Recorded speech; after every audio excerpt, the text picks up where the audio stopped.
रसीतरस्य गोत्रः रासीतराचार्यो मन्यते।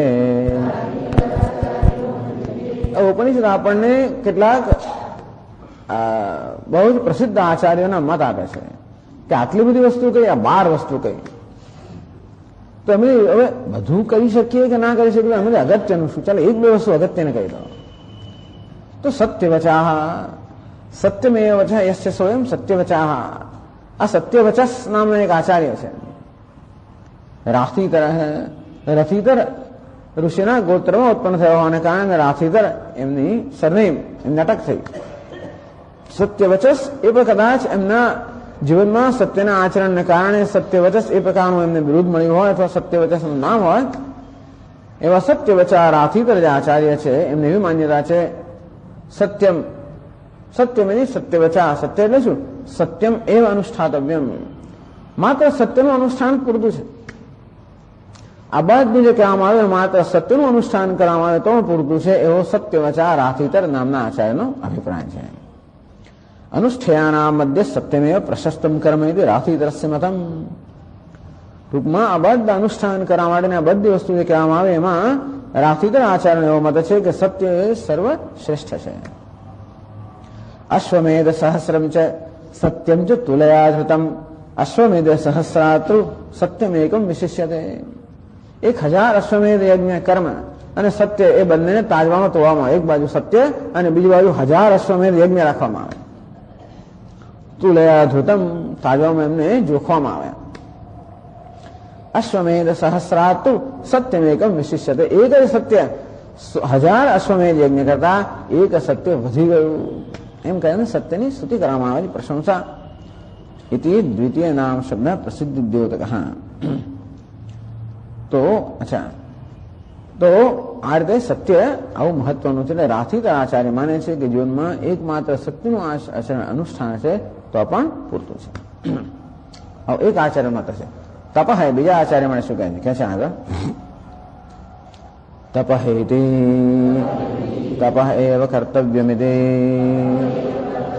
તપો નિત્યઃ તપસી નિત્યઃ તપઃ પરઃ તપો નિત્યહેતિ વા નામ પૌરુષિષ્ટિઃ પુરુષિષ્ટસ્ય પત્યમ પૌરુષિષ્ટિઃ આચાર્યો મન્યતે.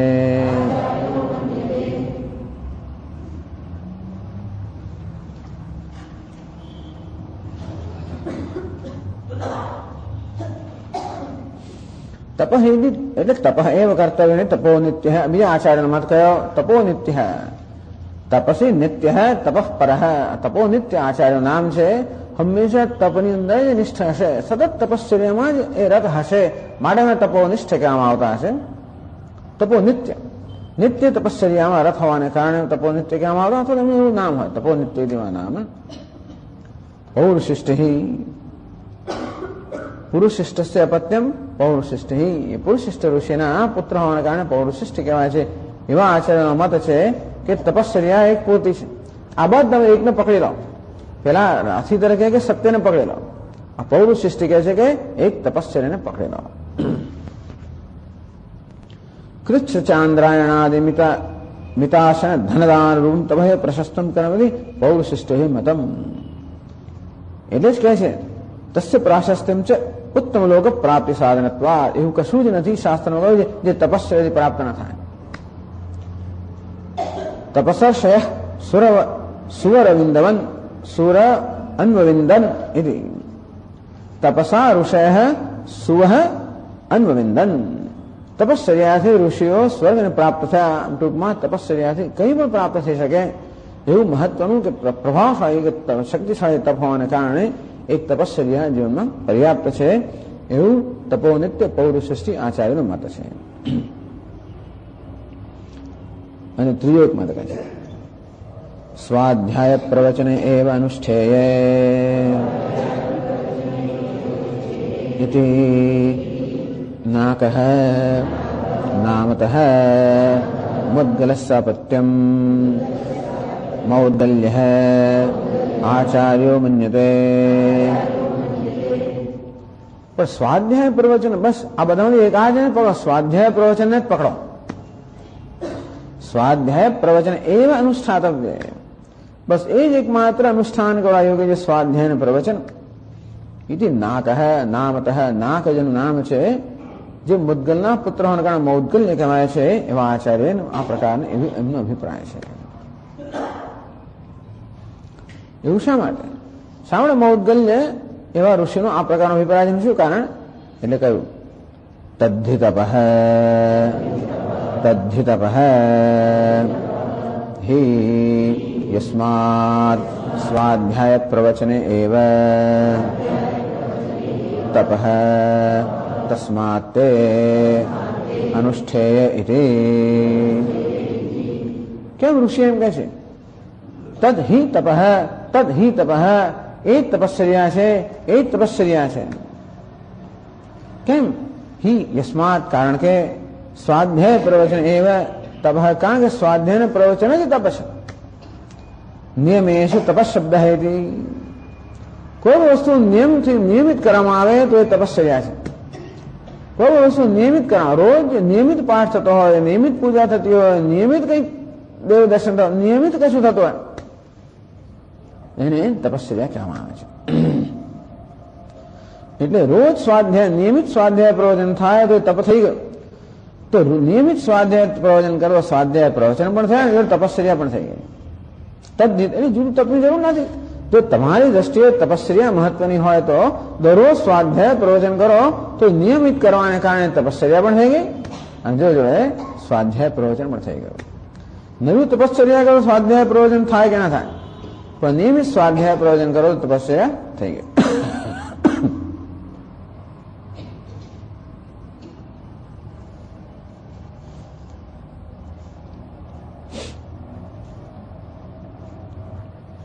એટલા માટે આ મતને ઉપનિષદ પણ સમર્થન આપે છે કે તદ્ધિતપઃ એ જ બરોબર છે, એ જ તપશ્ચર્યા છે.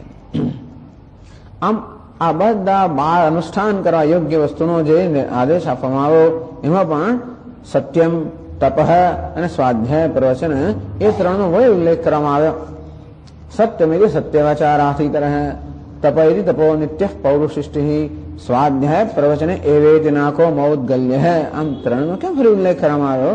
છેલ્લા વાક્યમાં કહે છે ઉક્તાનામપી સત્ય તપસ્વાધ્યાય પ્રવચનાનાં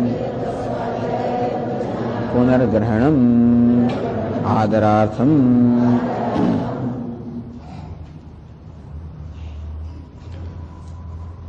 ઉક્તાના આગળ સત્ય તપસ તો સત્યમ જે સ્વાધ્યાય પ્રવચન છે, તપસ્ય સ્વાધ્યાય પ્રવચન છે, બધામાં સત્યનો, તપશ્ચર્યાનો, સ્વાધ્યાય પ્રવચનનો આગળ ઉલ્લેખ થયો હોવા છતાં પણ ફરી એનો ઉલ્લેખ કર્યો.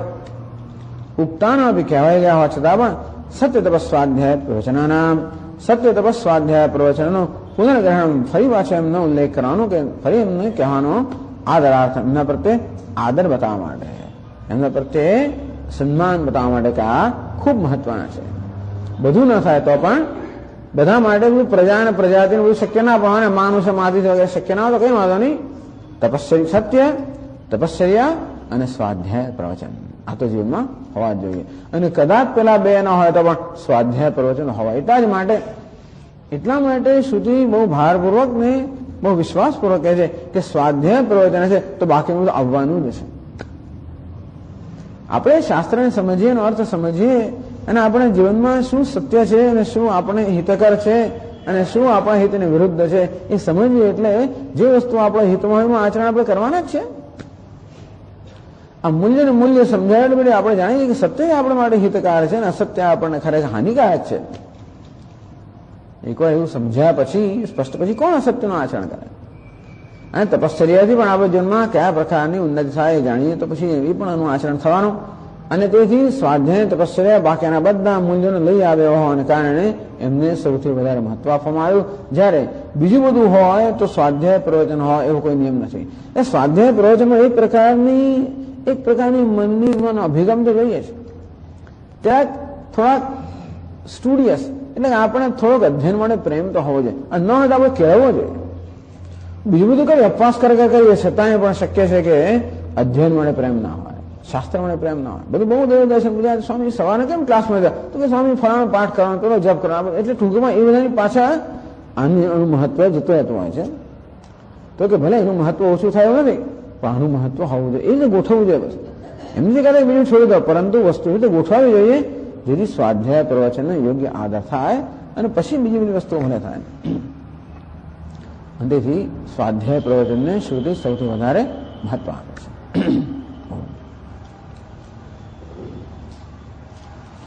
ઓમ પૂર્ણમદ પૂર્ણમિદં પૂર્ણાત પૂર્ણમુદચ્યતે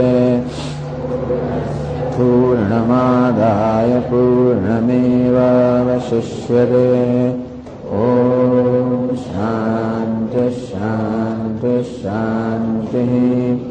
શંકરં શંકરાચાર્યં કેશવં બાદરાયણં સૂત્રભાષ્યકૃતૌ વંદે ભગવन्तૌ પુનઃ પુનઃ.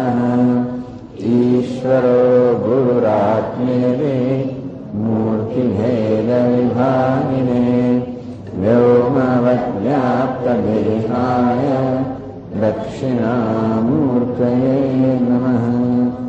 ઓમ શાંતિ શાંતિ શાંતિ. હરિ ઓમ શ્રી ગુરુભ્યો નમઃ. હરિ ઓમ.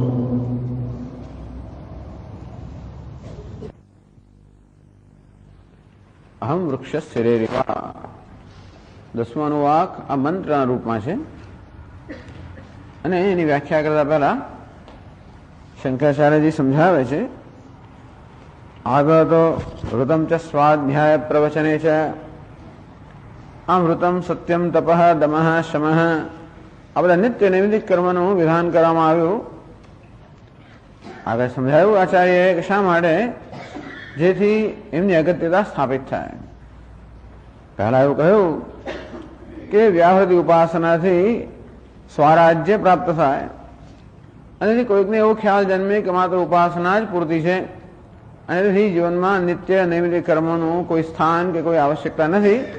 તો કે નહીં, આ કર્મ પણ અત્યંત આવશ્યક છે.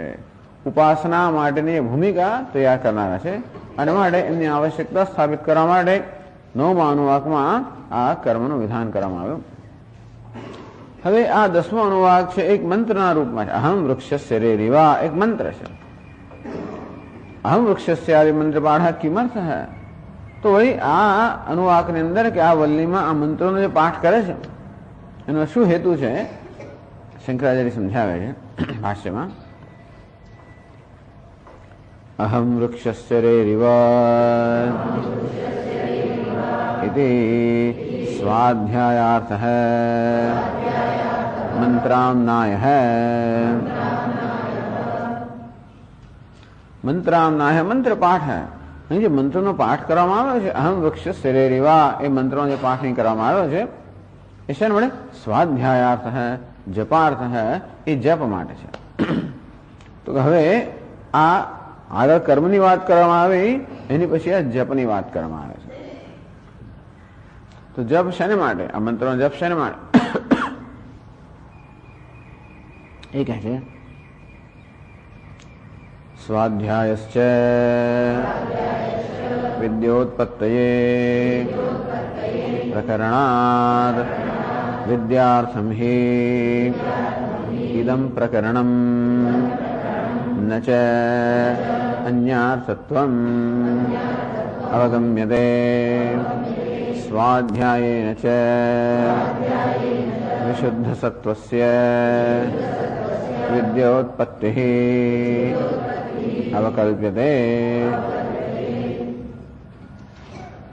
અહમ વૃક્ષ શિરેરિવા આમંત્રણ અહીં જપ માટે એનો સમાવેશ કરવામાં આવ્યો છે. સ્વાધ્યાય એટલે જપ, સ્વાધ્યાય અને પ્રવચન એટલે કે સ્વાધ્યાયનો અર્થ છે પાઠ કરવો અથવા સાંભળવું, એનું અધ્યયન કરવું, અને પ્રવચન એટલે એની જ વસ્તુ જે છે એને દોહરાવી એનો પાઠ કરવો. પણ અહીં સ્વાધ્યાયનો અર્થ જપ એવો કરવામાં આવે છે. તો જપ કરવા માટે આ મંત્ર છે. સ્વાધ્યાય વિદ્યોત્પત્તિ અને આ મંત્રના જપનો હેતુ છે વિદ્યાની ઉત્પત્તિ. બ્રહ્મ વિદ્યાની ઉત્પત્તિ માટે અહીં આ મંત્રના પાઠ કરવા માટે એનો સમાવેશ કરવામાં આવ્યો. શા માટે એમ કહો છો? પ્રકરણાત. કારણ કે પ્રકરણ કે સંદર્ભ એ પ્રકારનો છે. ટૂંકમાં આખો ગ્રંથ તૈત્રીય ઉપનિષદ છે એનો મુખ્ય સંદર્ભ મુખ્ય વિષય બ્રહ્મ વિદ્યા છે. વિદ્યાર્થમિદમ પ્રકરણ. ટૂંકમાં આ આખું પ્રકરણ જે છે એ વિદ્યા માટે છે, બ્રહ્મ વિદ્યા માટે છે. પ્રકરણસ્ય સંહિતોપનિષદગત મંત્ર બ્રાહ્મણ જાતસ્ય વિદ્યા પ્રયોજનકત્વાत्. આખી બધી ઉપાસનાઓ વગેરે જે કરવામાં આવી તે પણ શેના માટે છે? બ્રહ્મ વિદ્યા માટે છે. બ્રહ્મ વિદ્યા સંનિધો પાઠાત. આમ તો ઉપાસનાનું સ્વતંત્ર પણ પ્રયોજન હોઈ શકે. ઉપાસના વડે આપણે જે કંઈ પ્રાપ્તિ થતી હોય સ્વર્ગલોક વગેરેની એ માટે પણ ઉપાસનાનું પ્રયોજન હોઈ શકે. પરંતુ બ્રહ્મ વિદ્યાની સન્નિધિમાં આ ઉપાસનાઓ કહેવામાં આવી છે, એ સ્વતંત્ર કહેવામાં આવી નથી. બ્રહ્મ વિદ્યાનું પ્રકરણ છે બીજી વલ્લી, જેને બ્રહ્માનંદ વલ્લી કહેવામાં આવે છે, એ બ્રહ્મ વિદ્યાનું પ્રકરણ છે. અને એની આગળ આ પાઠ કરવામાં આવે, એની આગળ આ બધો ગ્રંથ હોવાના કારણે એ પણ બ્રહ્મ વિદ્યા માટે છે. વિદ્યાર્થમિદમ પ્રકરણ. આ પ્રકરણ, આ બધી ચર્ચા કે આ બધો ગ્રંથ બ્રહ્મ વિદ્યા માટે છે. અને એ જે કઈ વસ્તુનો સમાવેશ કરવામાં આવ્યો હોય, ઉપાસના સમાવેશ કરવામાં આવ્યો હોય કે કર્મની વાત કરવામાં આવી હોય કે પછી જપની વાત કરવામાં આવી હોય, આ બધી જ વસ્તુ છે વડે બ્રહ્મ વિદ્યા માટે છે. પણ એવું ના બને કે અહમ વૃક્ષ શરીરીવા વેદની સંહિતાની અંદર જે કઈ મંત્રો આવતા હોય એ બિચારા મંત્રોની હાલત એવી હોય છે કે એમની કોઈ સ્વતંત્ર મહત્તા નથી હોતી. મોટાભાગના બધા મંત્રો જે સંહિતામાં આવ્યા હોય એનો કોઈ ને કોઈ ઉપયોગ હંમેશા બ્રાહ્મણમાં કે કર્મકાંડમાં થતો હોય છે. જો કોઈ મંત્રનો કર્મકાંડનો ઉપયોગ હોય તો એ મંત્રની મહત્તા છે. એટલે આપણે યજ્ઞ યાગ કરતા હોઈએ કે બીજી કોઈ કર્મકાંડ કરતા હોઈએ, એમાં જો કોઈ મંત્રનો પ્રયોગ આવે, જેમ કે રુદ્રમનો આવતો હોય, પુરુષ સુક્તમનો આવતો, ઘણા બધા મંત્રોના જે પ્રયોગ આવતા હોય છે, એ પ્રયોગને કારણે મંત્રની મહત્તા છે. ટૂંકમાં એ મંત્ર શેને માટે? જેથી કોઈ કર્મ એનો પ્રયોગ થઈ શકે.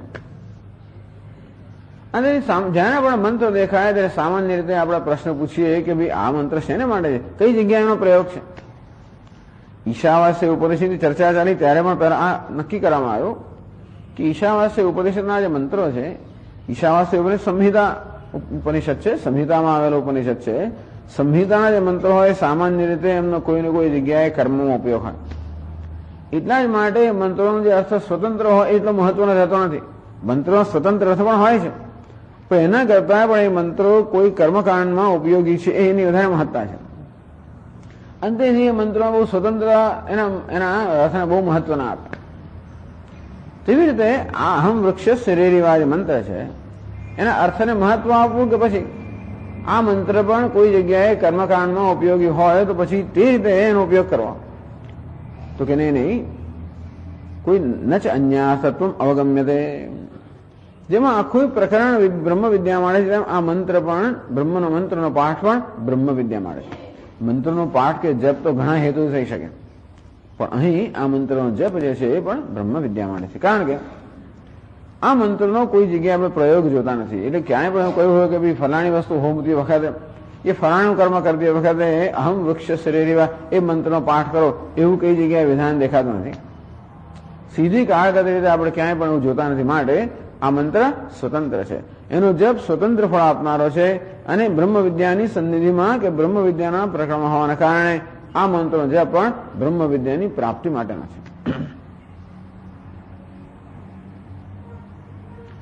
સ્વાધ્યાય વિદ્યોત્પત્તિ ભવતી ઉત્તમ. ચાલો મંત્રનો જપ તો કરીએ, પણ એ કેવી રીતે બ્રહ્મ વિદ્યાની ઉત્પત્તિ કરાવે? આ મંત્રનો આપણે જપ કરીએ તેથી બ્રહ્મ વિદ્યા પ્રાપ્ત કેમ થાય? એટલે કહ્યું સ્વાધ્યાય છે વિશુદ્ધ સત્વસ્ય વિદ્યોત્પત્તિ અવકલ્પ્યતે. આવી રીતે મંત્રનો જપ કરવાથી વિશુદ્ધ સત્વસ્ય અંતઃકરણ શુદ્ધ બને. મંત્રની પોતાની પ્રભાવ હોય છે ને, કે એના પ્રભાવને કારણે જપથી આપણામાં એ પ્રકારનું માનસિક વાતાવરણ ઉત્પન્ન કરે જેથી આપણું અંતઃકરણ શુદ્ધ બને. મંત્રની પોતાની અસર હોય. એ સિવાય મંત્રનો અર્થ જાણીને આપણે એનો જપ કરતા હોઈએ તો એની અસર ઘણી જ વધી જાય. એટલા માટે સ્વાધ્યાય છે વિશુદ્ધ સત્વસ્ય. અમે પણ આપણે કોઈ મંત્રનો જપ કરીએ એટલે આપણામાં એ ભક્તિભાવ તો હોવાનો જ. અને આપણે ભગવાનનું નામ લઈ રહ્યા છીએ એ પ્રકારની ભાવના તો હોવાની છે. એ ભાવના પણ આપણું અંતઃકરણ શુદ્ધ કરવાની છે. અને મંત્રોનો સ્વતંત્ર પ્રવાહ પણ હોય અને મંત્રનો અર્થ જાણતા હોઈએ અને મંત્રનો જપ કરતી વખતે અર્થનું અનુસંધાન થાય તો એની અસર ઘણી વધી જાય. સ્વાધ્યાય છે વિશુદ્ધ સત્વસ્ય, અને આ રીતે સ્વાધ્યાયથી જપથી એનું સત્વ કે અંતઃકરણ વિશુદ્ધ બન્યું છે. વિદ્યોત્પત્તિ અવકલ્પ્યતે, તો બ્રહ્મ વિદ્યાની ઉત્પત્તિ ત્યાં જ થાય જે અંતઃકરણ શુદ્ધિ છે. અને આ જ મંત્રનો જપ અંતઃકરણ શુદ્ધિનું સાધન હોવાને કારણે એ પરોક્ષતયા અથવા ક્રમે તો પરોક્ષતયા બ્રહ્મ વિદ્યાનું સાધન છે. એવું ક્યાં તમને જણાય છે કે આવી રીતે અંતઃકરણ શુદ્ધ થવાથી છેવટે બ્રહ્મ વિદ્યા ઉત્પન્ન થાય એવું ક્યાં કહેવામાં આવે છે? તો ધર્મ જે છે, પુણ્ય છે, એ પાપનો ક્ષય કરનાર છે. મૂળ વસ્તુ એ છે કે પુણ્ય એ પાપનો ક્ષય કરનાર છે.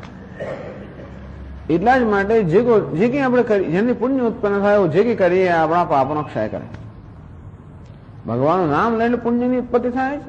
એની પાસે એ પ્રકારની ભગવત ભાવના હોય, ભક્તિ ભાવના હોય. અંતરિત અહીં પણ જે જપ કરવામાં આવ્યો છે એનાથી પણ પુણ્ય ઉત્પન્ન થાય. અંતો જપાદ રૂપસ્ય ધર્મસ્ય પાપક્ષય રૂપ શુદ્ધિ દ્વારા. તો કઈ વસ્તુ આપણા અંતઃકરણ શુદ્ધ કરે છે? ભૂતકાળમાં ના પાપ જે કંઈ હશે તે એ દૂરિત જેને કહેવામાં આવે છે. એ અત્યારે આપણા અંતઃકરણમાં રાગ દ્વેષ વગેરે પ્રકારના અવરોધ ઉત્પન્ન કરતા હોય છે અને એને દૂર કરવા માટે પુણ્યની આવશ્યકતા છે. તપસા કલ્મષમહંતિ કહ્યું છે કે તપશ્ચર્યાથી મનુષ્ય પાપનો નાશ કરે છે. એટલે કહ્યું સ્વાધ્યાયને છે વિશુદ્ધ સત્વસ્ય વિદ્યોત્પત્તિ અવકલ્પ્યતે. કારણ કે શાસ્ત્રમાં સ્પષ્ટ કહેવામાં આવ્યું છે કે એને જ બ્રહ્મ વિદ્યાની પ્રાપ્તિ થાય જ્યાં અંતઃકરણ શુદ્ધિ છે. અને આ પ્રકારે ભગવાનના નામ સ્મરણથી કે સેવાથી કે પુણ્ય કર્મથી જે તપશ્ચર્યામાં કહેવામાં આવે છે તો અંતઃકરણ શુદ્ધ બનતું હોય છે. આટલું કહ્યા પછી હવે એ મંત્રની વ્યાખ્યા કરે છે. તો પહેલા મંત્રનો પાઠ કરીએ.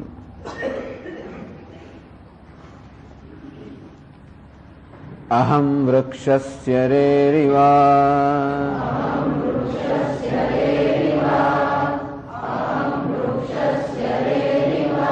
કીર્તિઃ પૃષ્ઠં ગિરેરિવ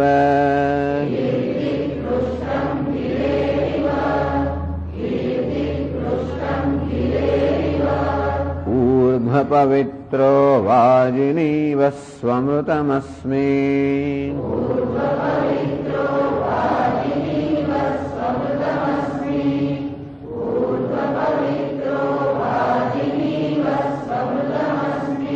द्रविणगं सवर्चसम्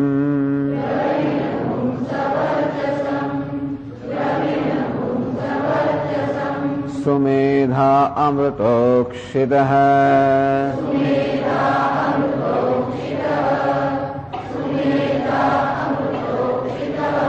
क्षितः एवं नहीं क्षितः क्षितः तो ने कशुं थवुं ज ना जोईए. अमृतोक्षितः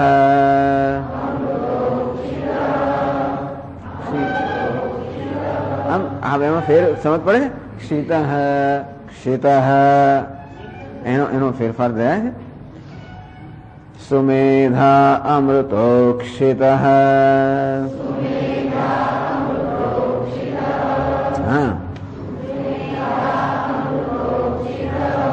જો પાછું એતે ત્રિશંકોર્વેદાનુવચનમ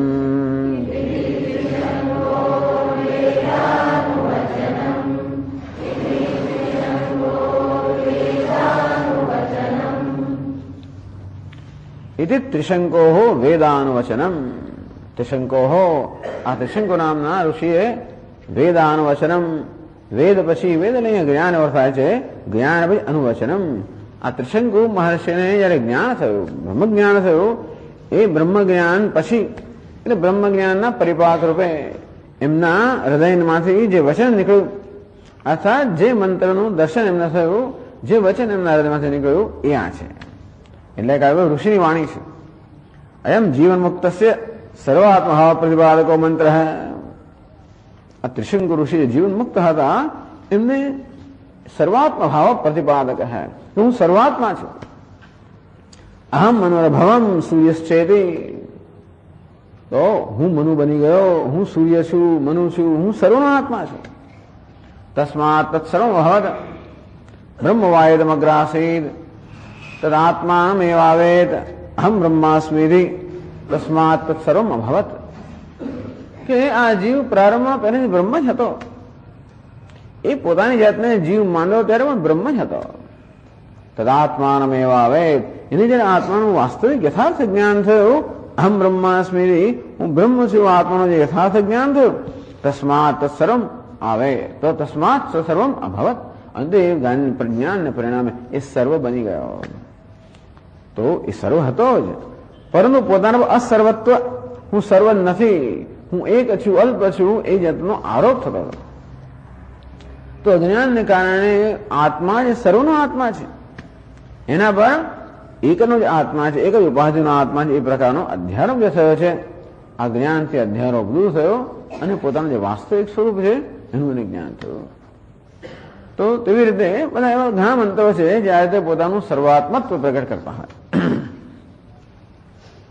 અહીં પણ અહમ અહીંયા અહમન્નમ અહમન્નમ અહમન્નમ અહમન્નાદો અહમન્નાદો ઓહમન્નાદ, હું જ અન્નનો ભોગવનાર છું, હું જ સર્વનો ભોગતા છું, હું જ ભોગતા, અર્થાત સર્વના આધારનો ભોગતા હું જ છું, હું જ અન્ન છું. એ કહે છે તૈત્તરીય ઉપનિષદમાં છેલ્લે કે હું જ સર્વભોગ્ય પદાર્થો છું અને હું સર્વ ભોગવનાર પણ છું, આમ સર્વના આત્મા હું છું.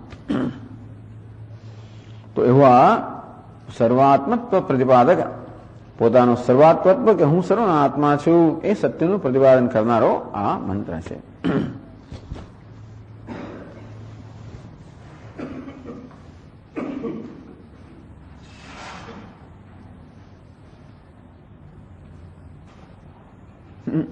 વિશિષ્ટાદ્વૈતિનસ્તુ અહમ વૃક્ષસ્યેતિ એકમ પદમ અહંકારાખ્ય વૃક્ષસ્ય રેરેવાચ્છેદક. વિશિષ્ટ બધા લોકોએ ઉપનિષદ પર વ્યાખ્યા કરેલી છે. વિશિષ્ટ અદ્વૈતની કેવી વ્યાખ્યા કરે છે? અહમ વૃક્ષસ્ય એવું એક પદ લીધું, અહમ વૃક્ષસ્ય રેરેવા, અથવા એટલે આપણે છૂટા શબ્દ, અહમ એક શબ્દ, વૃક્ષસ્ય બીજો શબ્દ, રેરેવા ત્રીજો શબ્દ. તો કેટલાક આચાર્ય અહમ વૃક્ષસ્ય એમ કરીને એક પદ રહે છે, એક સમાસ રહે છે. અહમ વૃક્ષસ્ય, અહમ રૂપી વૃક્ષસ્ય, અહંકાર રૂપી વૃક્ષસ્ય. હું કહું છું રેરીવા છેદક, અહંકાર વૃક્ષનો છેદક છું, એવી જાતનું એવો અર્થ કર્યો. અત્ર ત્રિશંકો વેદાનો વચનમ વેદનાનંતર ભાવી સર્વાત્મત્વ પ્રતિપાદન વચનમ ઇતિ અર્થે સ્પષ્ટ. પરંતુ અહીં ચોખ્ખું કહ્યું છે કે એમને જયારે બ્રહ્મ જ્ઞાન થયું ત્યાર પછીનું આ વચન છે. એટલા માટે હું અહંકાર વૃક્ષનો છેદક છું એવો અર્થ કરવાના બદલે જે અર્થ અહીં કરવામાં આવ્યો છે એ અર્થ વધારે યોગ્ય છે. ટૂંકમાં સર્વાત્મ ભાવ એનું નામ જ બ્રહ્મ વિદ્યા, તે સર્વાત્મ ભાવનું પ્રતિપાદન કરનારો આ મંત્ર છે. ભાષ્યમાં સમજાવે છે.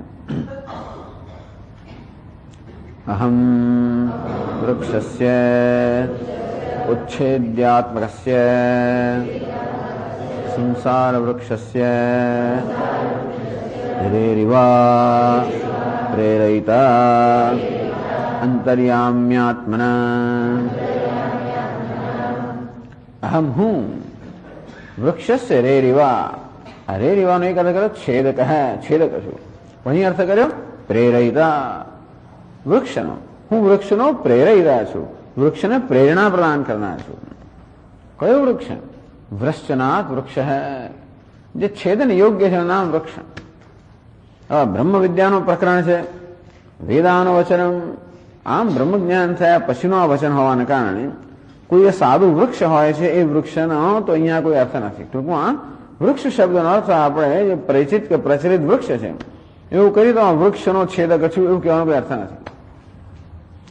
એટલે શંકરાચાર્ય કહે છે વૃક્ષ એનો અહીંયા આપણે yૌગિક અર્થ લેવાનો કે જેનું છેદન થાય, જે છેદન થવાનું યોગ્ય છે એનું નામ વૃક્ષ.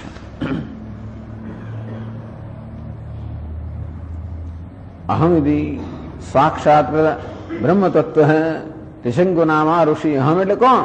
જેમણે બ્રહ્મ તત્વનો સાક્ષાત્કાર કર્યો છે એવા ત્રિશંકુ ઋષિ આ કહે છે અહમ વૃક્ષસ્ય ઉચ્છેદ્યાત્મકસ્ય એટલે કે ઉચ્છેદ્ય સ્વભાવસ્ય, જેનો ઉચ્છેદ થઈ શકે. વૃક્ષ એને જ કહેવાય જેનો ઉચ્છેદ થઈ શકે. બસ એનું નામ વૃક્ષ. વૃક્ષનું નામ બિચારાને કેવું પડે, એ જમાનામાં આવું થતું જ હશે. વૃક્ષનો લોકો ઉચ્છેદ કર્યા જ કરતા હશે. એટલે વૃક્ષ માટે એક અગત્યની વસ્તુ કઈ, એનો ઉચ્છેદ થાય, એને કાપી નાખે, પાડી નાખે. તો જે કાપી નાખવા માટે યોગ્ય છે, તો જે કપાઈ જવું એ જેનો સ્વભાવ છે, પડી જવું એનો સ્વભાવ છે, ઉચ્છેદ થવો જેનો સ્વભાવ છે, એનું નામ છે વૃક્ષ. તો ઉચ્છેદ્યાત્મકસ્ય ઉચ્છેદ્ય સ્વભાવસ્ય સંસાર વૃક્ષસ્ય, આ સંસાર વૃક્ષ છે એનો સ્વભાવ એવો છે કે જેનો ઉચ્છેદ થઈ શકે. અસંગ શસ્ત્રેણ દૃઢેન છિત્વા, અસંગોહમ એ પ્રકારના શસ્ત્રથી અર્થાત એ પ્રકારના જ્ઞાનથી આ વૃક્ષને દ્રઢ રીતે છેદીને. તો જ્ઞાનથી અજ્ઞાનમાંથી જન્મેલું આ સંસાર વૃક્ષનો જ્ઞાનથી ઉચ્છેદ થઈ શકે.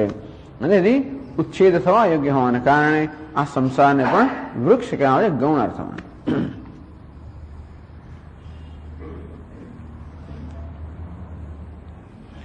રેરીવા શું અર્થ કર્યો? પ્રેરિતા, છેદક અર્થ પણ થાય. એટલે હું આ સંસાર વૃક્ષનો છેદક છે એમ પણ કહેવાય. પણ એના કરતા રેરીવા પ્રેરિતા, આ સમગ્ર સંસાર વૃક્ષને પ્રેરણા કરનાર છું, પ્રેરિતા. પણ આ જગત રૂપી વૃક્ષનો પ્રેરિત તો ઈશ્વર છે. આ ત્રિશંકુ ઋષિ કેમ કહે છે કે હું પ્રેરિતા છું? અંતર્યામ્યાત્મના, કારણ કે ત્રિશંકુ ઋષિની હવે એમનો અહમભાવ કોઈ પણ ઉપાધિમાં નથી. એમનો અહમભાવ કે અસ્મત પ્રત્યે ક્યાં છે? ચૈતન્યમાં છે, જે અંતર્યામી છે. તો એ જ ભગવાન સગુણ બ્રહ્મરૂપે સર્વનો અંતર્યામી છે. અંતર્યામી કોને કે અંતરમાં રહીને કે અંદર રહીને જે સર્વનું યમન કરતો હોય, નિયમન કરતો હોય. યમ એટલે કે જે નિયમન કરનાર છે. અંતર્યામી અર્થાત અંતરમાં રહીને જે સર્વનું નિયમન કરતો હોય નામ છે અંતર્યામી. એ જે સર્વનો પ્રેરક છે, કે ઋષિકેશ ઋષિકાણામ ઈશ, બધી ઇન્દ્રિયોનો પ્રવર્તક છે. તેમ આ સંસાર વૃક્ષનો હું પ્રવર્તક છું, પ્રેરક છું. એનો અર્થ કે હું સર્વનો સંસાર વૃક્ષનો આત્મા છું, એટલે કે સર્વનો આત્મા છું. આમ આ મંત્રનો કેમ અર્થ કરવો એ બધું પણ મૂળ તાત્પર્ય નિશ્ચય નક્કી થતું હોય છે. ઘણી વાર શબ્દોનો એક કરતા વધારે અર્થ થઈ શકતા હોય છે. કયા સંદર્ભમાં કયા શબ્દનો કેવો અર્થ કરવો એના તાત્પર્ય પછી નક્કી થાય. એ ત્રિશંકો વેદાનું વચનમ, આ ત્રિશંક ઋષિએ વેદ અર્થાત બ્રહ્મ જ્ઞાન પ્રાપ્ત કર્યા પછી કહેલું આ વચન છે. અને એટલા માટે એ સર્વાત્મ ભાવ પ્રતિપાદન કરનારું વચન છે. અને માટે રેવાનો અર્થ કર્યો પ્રેરિતા. હું ઈશ્વર જ છું, એટલે ઈશ્વર સાથે ઈશ્વરની અંદરનો અહમભાવ છે. ઈશ્વર એટલે કે સમષ્ટિ ચૈતન્ય કે નિર્વિશેષ ચૈતન્ય, એનું નામ ઈશ્વર. એની સાથે અહમભાવ હોવાને કારણે એ જ ચૈતન્ય સર્વ અંતરમાં અંતર્યામી રૂપે જે વિદ્યમાન છે એ રૂપે હું સમગ્ર સંસાર વૃક્ષનો પ્રેરિતા છું.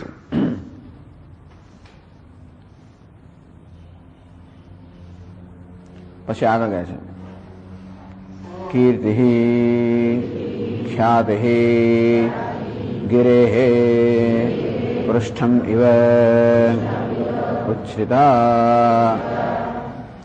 કીર્તિ પૃષ્ઠમ ગિરેહ ઇવ, ગિરેહ પૃષ્ઠમ ઇવ એવું કહેવાનું. એટલે કીર્તિ, મારી કીર્તિ ક્યાં સુધી પહોંચી ગઈ, ફેલાઈ ગઈ. ગિરેહ પૃષ્ઠમ ઇવ ઉચ્છ્રિતા. આ પર્વતનું શિખર હોય એ કેવું ઊંચું હોય, એવી મારી કીર્તિ પર્વતના શિખરની જેમ ઊંચે સુધી ફેલાઈ ગઈ. મેરો શૃંગમિવ મા બ્રહ્મવિદ કીર્તિ પ્રસિદ્ધ સ્વર્ગલોક વ્યાપિની. અમે બ્રહ્મવિદતાની કીર્તિ ચારે બાજુ ફેલાઈ જાય, પણ એમે એની કીર્તિ ન ફેલાય તો એની જ કીર્તિ ફેલાયેલી છે. જે કીર્તિ ફેલાયેલી છે એ ખરેખર ઈશ્વરની જ કીર્તિ છે. અને ઈશ્વર સાથે તાદાત્મ્ય હોવાને કારણે બધી જે કીર્તિ છે મારી જ કીર્તિ છે ને. ટૂંકમાં કોઈમાં કીર્તિ હોય જગતની અંદર, એ કોની કીર્તિ છે? હું સર્વનો આત્મા છું. ભલે આઈન્સ્ટાઈનની કીર્તિ ફેલાયેલી હોય, પણ જેને સર્વાત્મા ભાવ જે જાણે છે કે હું આઈન્સ્ટાઈન છું, તો આઈન્સ્ટાઈનનો આત્મા હું જ છું, કે મહાત્મા ગાંધીનો આત્મા હું જ છું, કે હિટલરનો આત્મા હું છું. ચાલો જે હોય તો, પણ ટૂંકમાં હું સર્વનો આત્મા છું. તેથી જગતમાં જે કઈ કીર્તિ છે મારી જ કીર્તિ છે. આ સર્વાત્મા ભાવનો પ્રતિપાદન છે કે મારી કીર્તિ પર્વતના શૃંગની જેમ સર્વત્ર ઉત્તુંગ રીતે ફેલાઈ ગયેલી છે, સ્વર્ગ વ્યાપની, સ્વર્ગ સુધી વ્યાપ્ત થઈ છે. ઉર્ધ્વ પવિત્ર હે, હું ઉર્ધ્વ પવિત્ર છું. ઉર્ધ્વ પવિત્ર એટલે શું એ સમજાવે છે. ઉર્ધ્વ પવિત્ર હે, ઉર્ધ્વમ કારણમ પવિત્રમ પાવનમ જ્ઞાન પ્રકાશ્યમ પરમં બ્રહ્મ યસ્ય સર્વાત્મનઃ મમ સોહમ ઉર્ધ્વ પવિત્ર. હું ઉર્ધ્વ પવિત્ર છું. જે ઉર્ધ્વ છે ને પવિત્ર છે. ઉર્ધ્વ એટલે કારણ. ઉપરી ભાગવાચના ઉર્ધ્વ શબ્દેન, ઉપરી વર્તમાન. ઉર્ધ્વ એટલે ઉપરી વર્તમાનમ. ઉર્ધ્વ એટલે જે ઉપર વર્તમાન છે, ઉપર રહેલું છે. સંસાર મંડલાદ ઉપરી વર્તમાનમ, સમગ્ર સંસાર મંડલથી ઉપર વર્તમાન છે.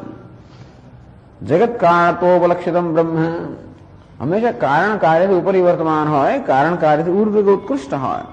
આમ જગતના કારણ રૂપે જે સર્વથી ઉપર વર્તમાન છે, સૌથી ઉત્કૃષ્ટ છે. ટૂંકમાં સમગ્ર સંસારથી અસ્પૃષ્ટ છે, એનું નામ ઉપરી વર્તમાન. સંસારના સર્વધર્મો કે સર્વ મર્યાદાઓથી જે અસ્પૃષ્ટ છે એ ઉર્ધ્વ, એવું જે પરમ બ્રહ્મ છે તે જગતનું વિવર્ત કારણ છે. સીધું સીધું કારણ પણ નહીં. કારણ હોય તો કાર્યથી કંઈક ખરડાયેલું હોય. આ કેવું કારણ છે? જેના પર કાર્યનો અધ્યારોપ કરવામાં આવ્યો છે, એવું અધિષ્ઠાન કારણ છે. અને તેથી સંસારના સર્વધર્મોથી અસ્પૃષ્ટ એ ઉપરી વર્તમાન. ટૂંકમાં એવું ઉપર રહેલું છે કે કોઈ નીચે ના આવે. આમ તો ઉપર રહેલી વસ્તુ નીચે આવે, પણ આ કેવું ઉપર રહેલું છે જે ક્યારે પણ નીચે ના આવે, કારણ કે એ નીચેથી અર્થાત કોઈ મર્યાદાઓથી ખરડાયેલું નથી. પવિત્રમ પાવનમ, અને એટલા જ માટે, કારણ કે સંસારના સર્વધર્મોથી અસ્પૃષ્ટ છે માટે કેવું છે? પવિત્ર છે. એટલે સ્વયં તો પવિત્ર છે, પણ ઘણી વાર વસ્તુ સ્વયં પવિત્ર હોય છતાં પણ કશાકના સંપર્કથી અપવિત્ર બની જાય. ભલે ગંગાજળ સ્વયં પવિત્ર હોય છતાં પણ કોઈ ગંદા જળના સંપર્કમાં આવે તો ગંગાજળ પણ ગંદુ કે અપવિત્ર બની જાય, પછી આપણે ઉપયોગ ના કરીએ. પણ આ તો કેવું છે? કોઈ એની સાથે સંપર્ક કરી જ ના શકે, કોઈ એને ખરડી જ ના શકે, કોઈ એને પ્રદૂષિત કરી જ ના શકે. તેથી હંમેશા પવિત્ર, અને પવિત્ર મતલબ પાવન કરનાર, સર્વને પવિત્ર કરનાર છે. સ્વયં પવિત્ર છે, સર્વને પાવન કરનાર છે. તો એ તો કહે હું આ બ્રહ્મ છું, એમાં નવું છું. બધા બ્રહ્મ જ છે ને. એક આ સમગ્ર જગતના કારણરૂપ જે પવિત્ર બ્રહ્મ એ હું છું. તો બધા એ જ છે ને. આપ એકલા ઓછા છો કે હું છું એટલે બીજા બધા છે, પણ બીજા બધા જાણતા નથી. એટલે જ્ઞાન પ્રકાશ્યમ, જ્ઞાન વડે પ્રકાશિત થયેલું, જ્ઞાન વડે પ્રકાશિત થયેલું, અર્થાત બ્રહ્મ જ્ઞાન વડે પ્રકાશિત થયેલું પરમ બ્રહ્મ આત્મ સ્વરૂપ જે ઉર્ધ્વ જગતનું કારણ છે, જે સર્વને પાવન કરનારું છે, એ પરમ બ્રહ્મ સર્વભૂતમ, એ મારો આત્મા છે. સર્વાત્મન મમ યસ્ય સર્વાત્મનો મમ, એનો અર્થ એ થયો કે સર્વનો આત્મા હોવા છતાં પણ સર્વદોષથી અસ્પૃષ્ટ છું. એકસ્તથા સર્વભૂતાંતરાત્મા ન લિપ્યતે લોક દુઃખેન બાહ્ય હૈ. આ પ્રાણી માત્ર એક સર્વભૂતાંતરાત્મા, પ્રાણી માત્ર એક અંતરાત્મા હોવા છતાં પણ ન લિપ્યતે લોક દુઃખેન, આ જગતના કે લોકોના કે જીવોના પ્રાણીઓના દુઃખથી લેપાયમાન થતો નથી. બાહ્ય હૈ, સર્વ અંતરાત્મા હોવા છતાં પણ સર્વથી બહાર છે, એવો અંતરાત્મા છે.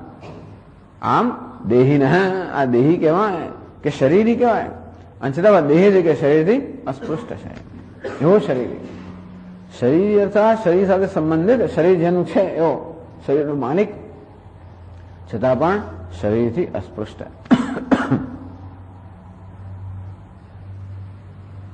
એટલે કહ્યું ઉર્ધ્વમ પવિત્રમ જ્ઞાન પ્રકાશ્યમ પરમ બ્રહ્મ સ્વરૂપભૂતમ.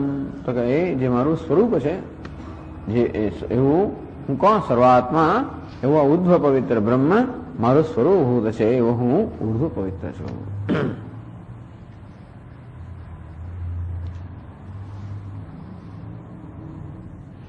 વાજની ઇવ સ્મૃતમસ્મી, એ સમજાવે છે. વાજની ઇવ વાજવતી ઇવ વાજમ અન્નમ તદ્વદે સવિતરે इत्यर्थः।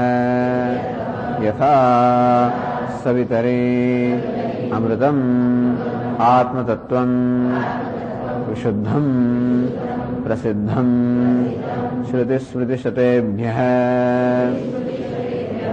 एवं स्वमृतम् शोभनम् विशुद्धम् आत्मतत्त्वम् अस्मि भवामि।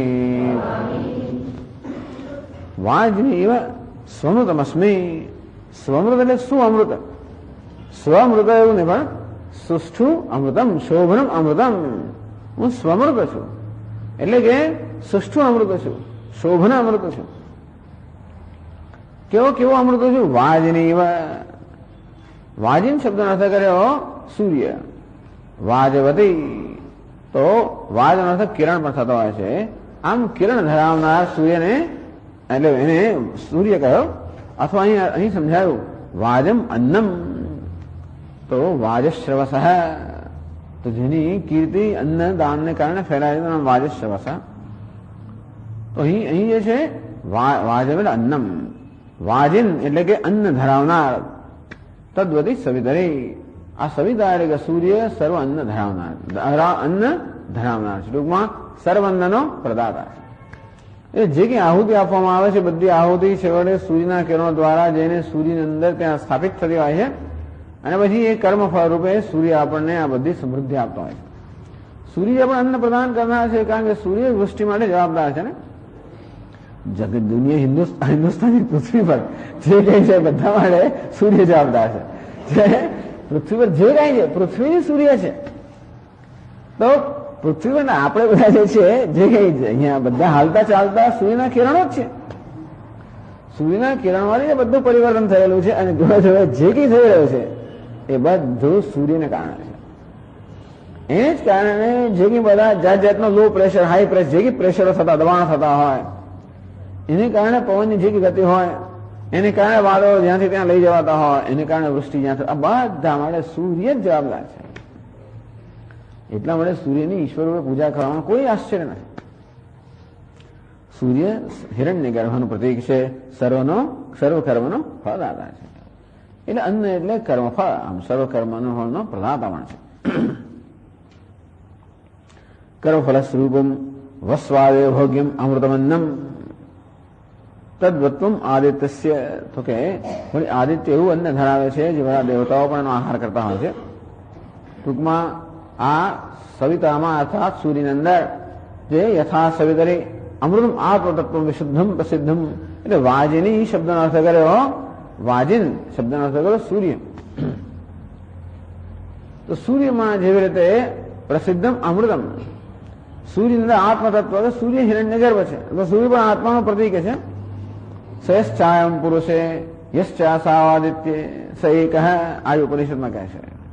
જે ચેતન તત્વ આ પુરુષમાં કે વ્યક્તિમાં છે એ ચેતન તત્વ આ સમષ્ટિમાં સૂર્યમાં છે.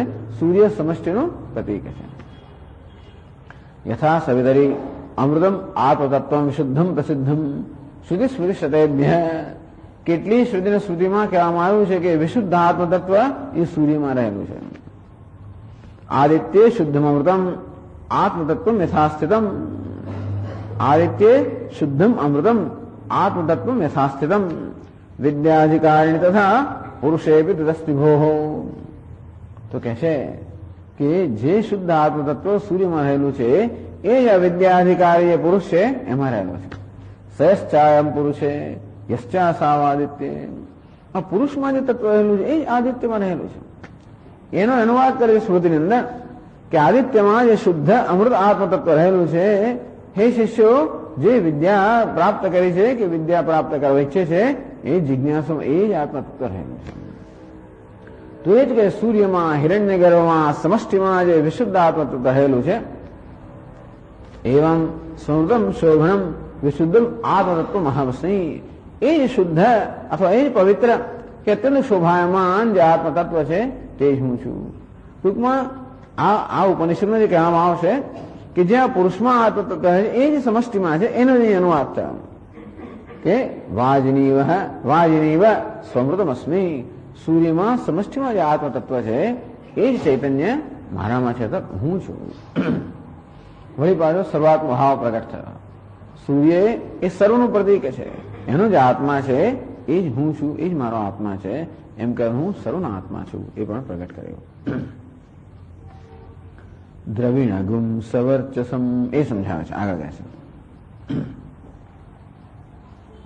દ્રવિણમ ધનમ સવર્ચસમ દીપ્તિમત તદેવ આત્મતત્વમ અસ્મિ ઇતિ અનુવર્તતે.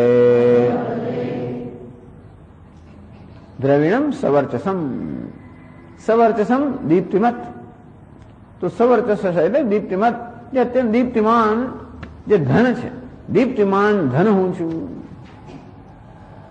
દીપ્તિમાન ધન કયું છે? તદેવ આત્મતત્વમસ્મિ.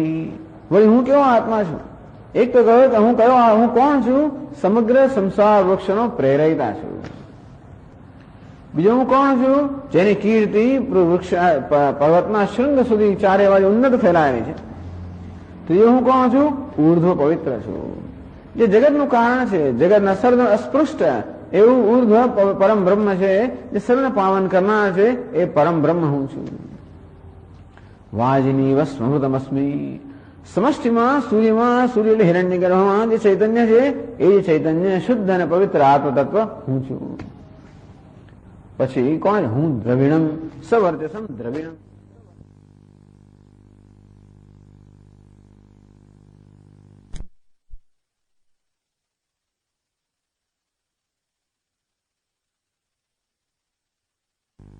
એ આત્મતત્વ છે, સ્વયં પ્રકાશ, તે હું છું. લૌકિકસ્ય રત્નાદિકમ ધનમ બ્રહ્મવિદસ્તુ નિર્વિષય આનંદમાત્મતત્વમેવ ધનમ. તો એની પાસે કયું ધન છે? લોકો પાસે રત્ન વગેરે ધન હોય, આ બ્રહ્મવિદ પાસે કયું ધન છે? નિર્વિષય આનંદમ. તો આપણને સામાન્ય ધન જે મળે, રત્ન વગેરે મળી જાય તો આમાં કેવો આનંદ થાય ને. ધન ખરું છે, ખરું આનંદ આપનારું છે. બધા લોકોને ધન વસ્તુ આનંદ આપનારી છે. ટૂંકમાં ખરું ધન તો આનંદ ધન છે. રત્ન પણ એટલા માટે ધન કહેવાય છે કારણ કે રત્ન મને આનંદ આપે છે.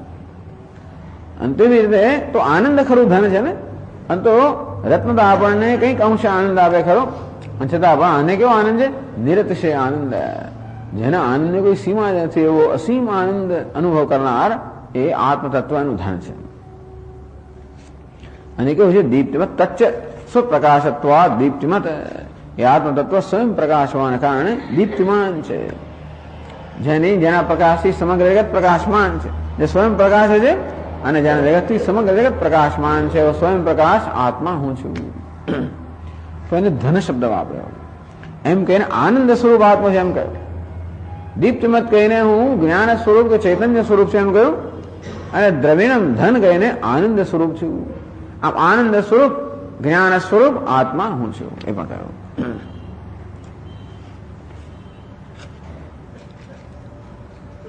અથવા એ જ દ્રવિણમનો બીજો અર્થ કરે છે, આગળ ભાષ્યમાં કહે છે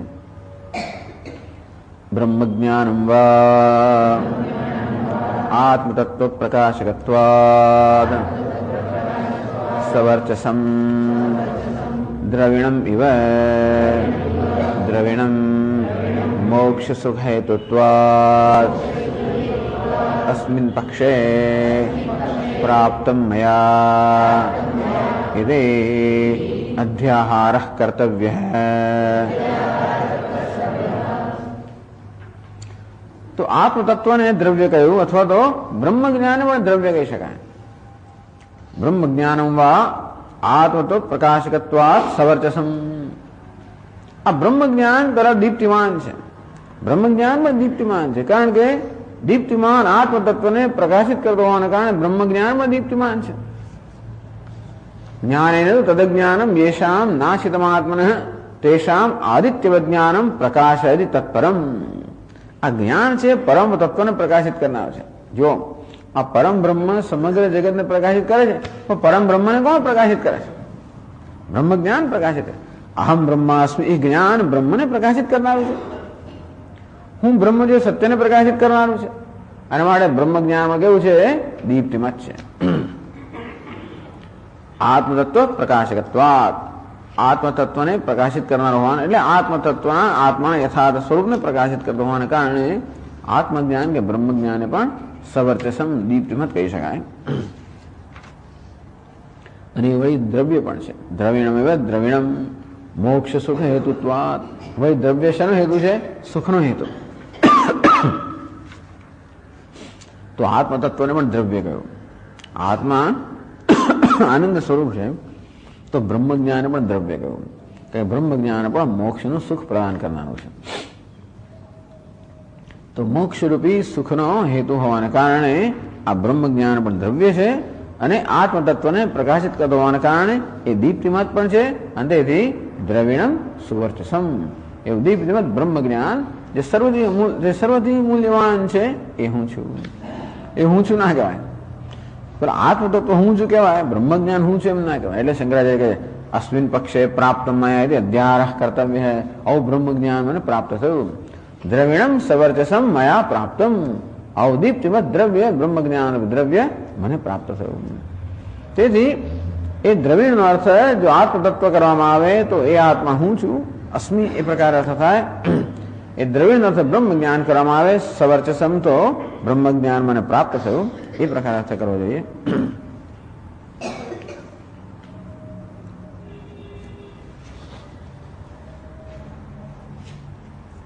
પછી આગળ કહે છે સુમેધા. હું સુમેધા છું.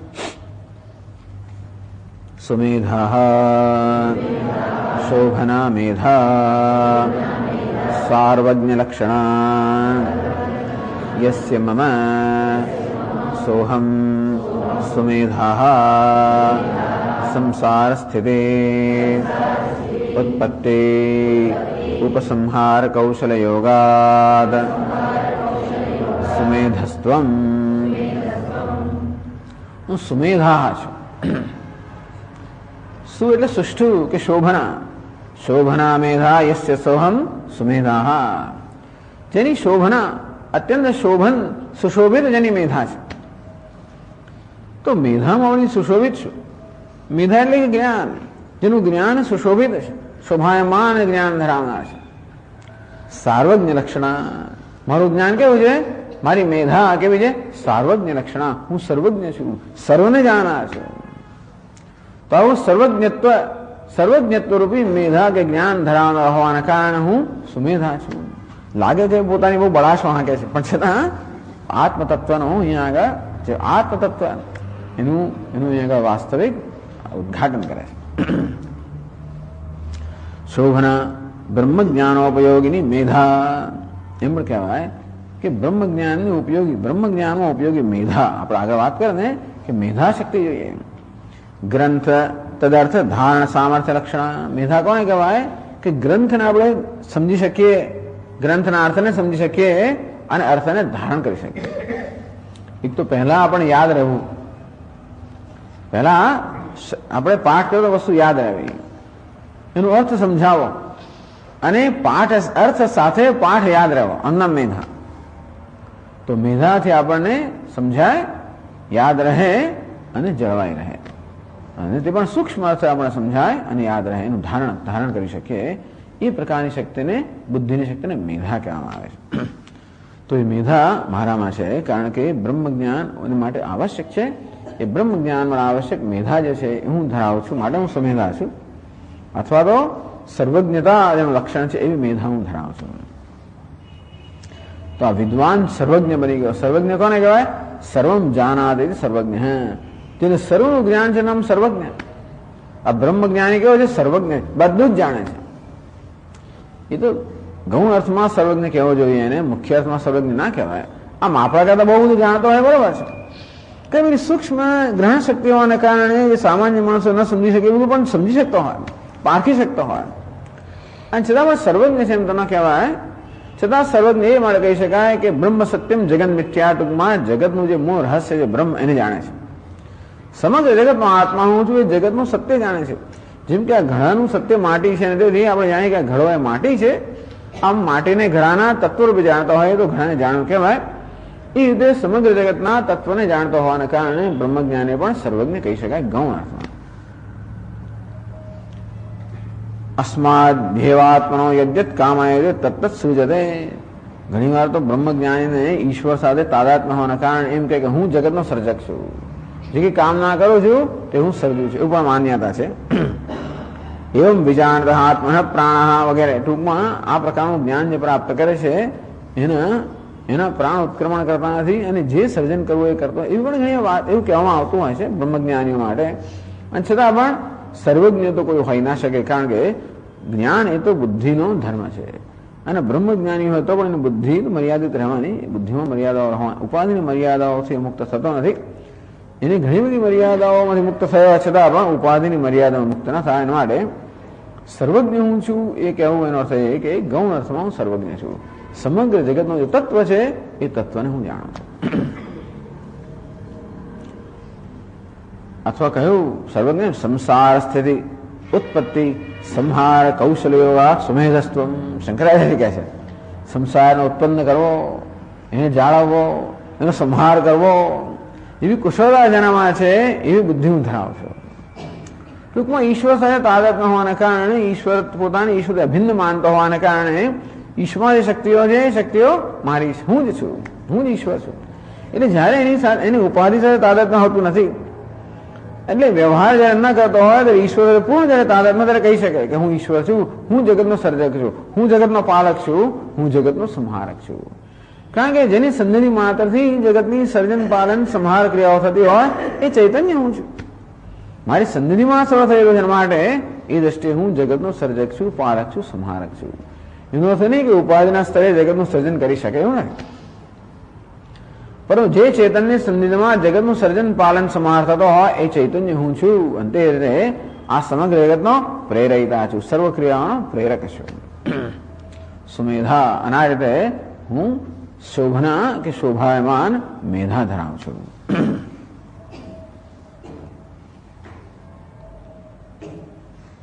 અંતેથી આગળ કહે છે અતઃ એવ અમૃતઃ અમરણ ધર્મ.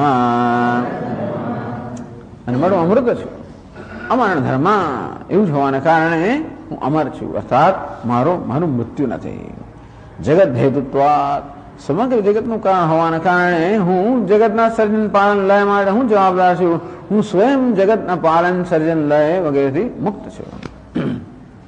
હું બ્રહ્મ છું. આ બ્રહ્મ સાથેના તાદાત્મ્યના સંદર્ભમાં કહે છે કે હું અમર છું, કારણ કે હું બ્રહ્મ છું, જગતનું કારણ છું અને ચૈતન્ય રૂપે અમર છું જ. અક્ષિત એ સમજાવે છે. અક્ષિત અક્ષીણ અવ્યય અક્ષતો વા અમૃતેન વા ઉક્ષિત સિક્ત અમૃતોક્ષિતોહમ ઇત્યાદિ બ્રાહ્મણમ. હું અક્ષિત છું, અક્ષીણ છું, અવ્યય છું, જેનો ક્ષય ના થાય, જેનો વ્યય ના થાય, અક્ષિત છું. અથવા અક્ષત છું, જેમાં કોઈ પ્રકારનો ક્ષત એટલે કે ઘા નથી, સર્વ ઘા વગેરે સર્વ હિંસાથી રહિત છું. અથવા અમૃતોક્ષિત. તો અમૃત અને અક્ષિત એ અનો વિસર્ગ પછી અ આવે, ઓ પછી અ આવે માટે આનો લોપ થાય. તો અમૃતો અક્ષિત એટલે અમૃતોક્ષિત એવી ટાઈપનો અર્થ કર્યો. અમૃત અક્ષિત. અથવા કદાચ અમૃતોક્ષત એવું પણ પાઠ હોય. અથવા અમૃતોક્ષિત અમૃતોક્ષિત એ પ્રકારે સમાસ જો હોય તેવા થઈ શકે. અમૃત એનો ઉક્ષિત અમૃતોક્ષિત. ઉક્ષિત સિક્ત જેમ પેલો રસ ગુલ્લો હોય ને એ રસમાં કેવું તરવો હોય, અને તો અમૃતમાં તરવો છું. અમૃત એટલે આનંદમાં તરવો છું. અમૃતોક્ષિતો હમ એથી બ્રાહ્મણ ઇત્યાદિ. ટૂંકમાં આ પ્રકારનું વાક્ય અન્યત્ર પણ પ્રાપ્ત થાય છે. અંદરથી એવો પણ અર્થ કરી શકાય. સ્વરૂપ આનંદાનુભવે ને સદા વ્યાપ્ત. સ્વરૂપ આનંદી સદા વ્યાપ્ત છું. અમૃતોક્ષિત. ટૂંકમાં હું આનંદ સ્વરૂપ છું.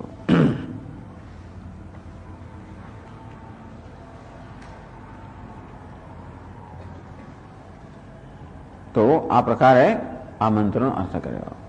આટલું ઋષિએ કહ્યું. હવેનું વાક્ય છે શ્રુતિ કહે છે इति त्रिशंकोर वेदानुवचनम। આ રીતે ત્રિશંકુ ઋષિએ જ્ઞાન પછી એમનું આ પ્રકારનું વચન હતું. એ વાક્ય કોણ છે? શ્રુતિનું છે.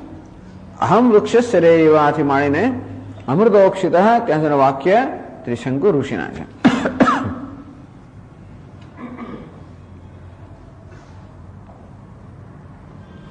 તો ભાષ્યકાર કહે છે આગળ, ઇતિ એવં ત્રિશંકોઃ ઋષેઃ બ્રહ્મભૂતસ્ય બ્રહ્મવિદઃ વેદાનુવચનમ વેદઃ વેદનમ આત્મૈકત્વ વિજ્ઞાનમ તસ્ય પ્રાપ્તિમ અનુ વચનમ વેદાનુવચનમ ઇતિ. આ રીતે ઇતિ એટલે કે એવમ આ પ્રમાણે ત્રિશંકોઃ ઋષેઃ બ્રહ્મભૂતસ્ય બ્રહ્મવિદઃ. આ ત્રિશંકુ ઋષિ છે બ્રહ્મભૂત, જે બ્રહ્મ બની ગયા છે. કેવું બ્રહ્મ બની ગયા? બ્રહ્મવિદઃ, બ્રહ્મ જ્ઞાનને કારણે જે બ્રહ્મ બની ગયા છે. બ્રહ્મવેદ બ્રહ્મૈવ ભવતિ. આ બ્રહ્મ જ્ઞાનથી ઋષિ બ્રહ્મ બની ગયા. જે સ્વયં બ્રહ્મ હતા જ અજ્ઞાનને કારણે પોતાના બ્રહ્મ માનતા હતા, હવે બ્રહ્મ શું એ પ્રકારે જાણે છે, તેથી બ્રહ્મ બની ગયા. બ્રહ્મભૂતસ્ય બ્રહ્મવિદઃ વેદાનુવચનમ.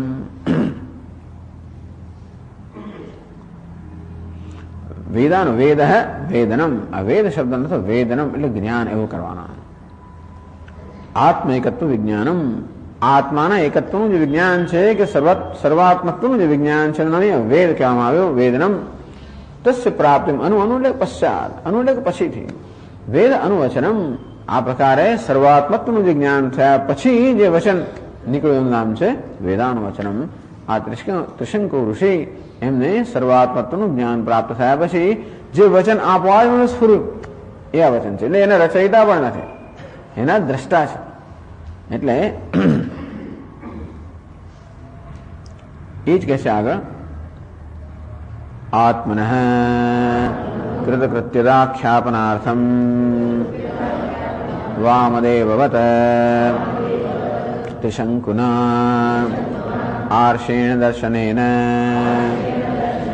દૃષ્ટઃ મંત્રામ્નાયઃ આત્મવિદ્યા પ્રકાશકઃ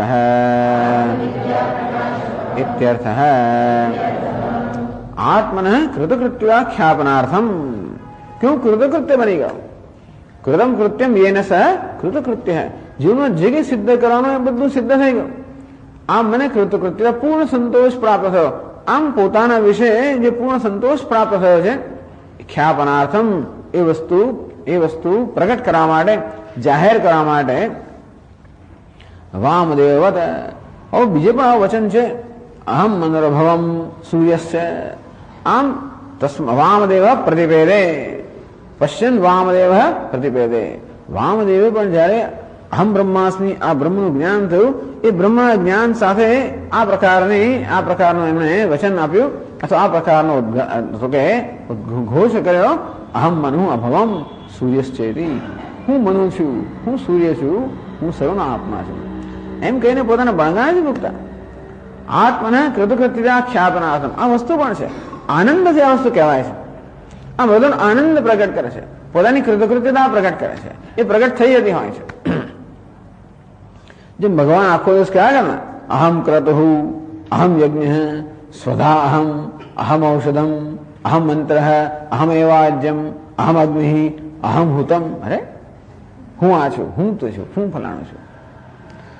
અહમ કૃષ્ણશ્ચ જગતઃ પ્રભવઃ પ્રલય તથા. ટૂંકમાં પોતાની પૂર્ણતાની આ ખ્યાતિ છે, પૂર્ણતા પ્રગટ કરે છે. તો આવું કહેવામાં આવે ત્યારે અહંકારમાં કાં હોઈ શકે, અથવા તો આનંદ પૂર્ણતા પણ ખ્યાલ. કારણ કે જયારે આપણે આનંદ થાય ત્યારે આપણે વ્યક્ત કરવા માંગીએ છીએ, બીજા આપણે આનંદમાં ભાગ લેવા આપણે ઈચ્છતા હોઈએ છીએ. આપણે જયારે કોઈ વસ્તુ આનંદ આવે ત્યારે તરત અમે કોઈ ભાગ લેવા આપણે ઈચ્છતા હોઈએ છીએ. અને પોતાની જે પૂર્ણતા છે એ પ્રગટ કરી રહ્યા છે, અન્ય પણ એ જાણે. વામદેવત ત્રિશંકુના આર્ષેણ દર્શનેન દુષ્ટ. આર્ષેણ દર્શનેન તપઃ પ્રભાવ જનિતેન. પોતાની તપસ્યાના પ્રભાવથી જે આ દર્શન પ્રાપ્ત થયું એ દર્શનને કારણે આ મંત્રનો ઉચ્ચારણ થયો. દર્શનેન દુષ્ટ મંત્રામનાય આત્મવિદ્યા પ્રકાશક ઇત્યર્થ. આત્મવિદ્યાનો પ્રકાશક છે એવો આ મંત્ર છે. એટલા જ માટે, કારણ કે આ મંત્ર આત્મજ્ઞાનનું પ્રકાશન કરે છે માટે કે છે આગળ અસ્ય ચ જપઃ વિદ્યોત્પત્ત્યર્થ અવગમ્યતે. કારણ કે આ મંત્ર આત્મજ્ઞાનનું ખ્યાપન કરે છે માટે આ મંત્રના જપથી આ જિજ્ઞાસુ આત્મજ્ઞાન પ્રાપ્ત થાય. અસ્ય ચ જપઃ વિદ્યોત્પત્ત્યર્થ અવગમ્યતે. એટલે જ અમે કહીએ છીએ કે આ મંત્રનો જપ છે એ વિદ્યાની ઉત્પત્તિ માટે છે. એ બે કારણ કયા? એક તો આ મંત્ર આ બ્રહ્મ વિદ્યાના પ્રકરણમાં આવેલો હોવાને કારણે બ્રહ્મ વિદ્યાનું સાધન છે, અને બીજું બ્રહ્મ વિદ્યાનું પ્રકાશન કરતો હોવાને કારણે પણ એનો જપ બ્રહ્મ વિદ્યાની પ્રાપ્તિનું સાધન બની શકે.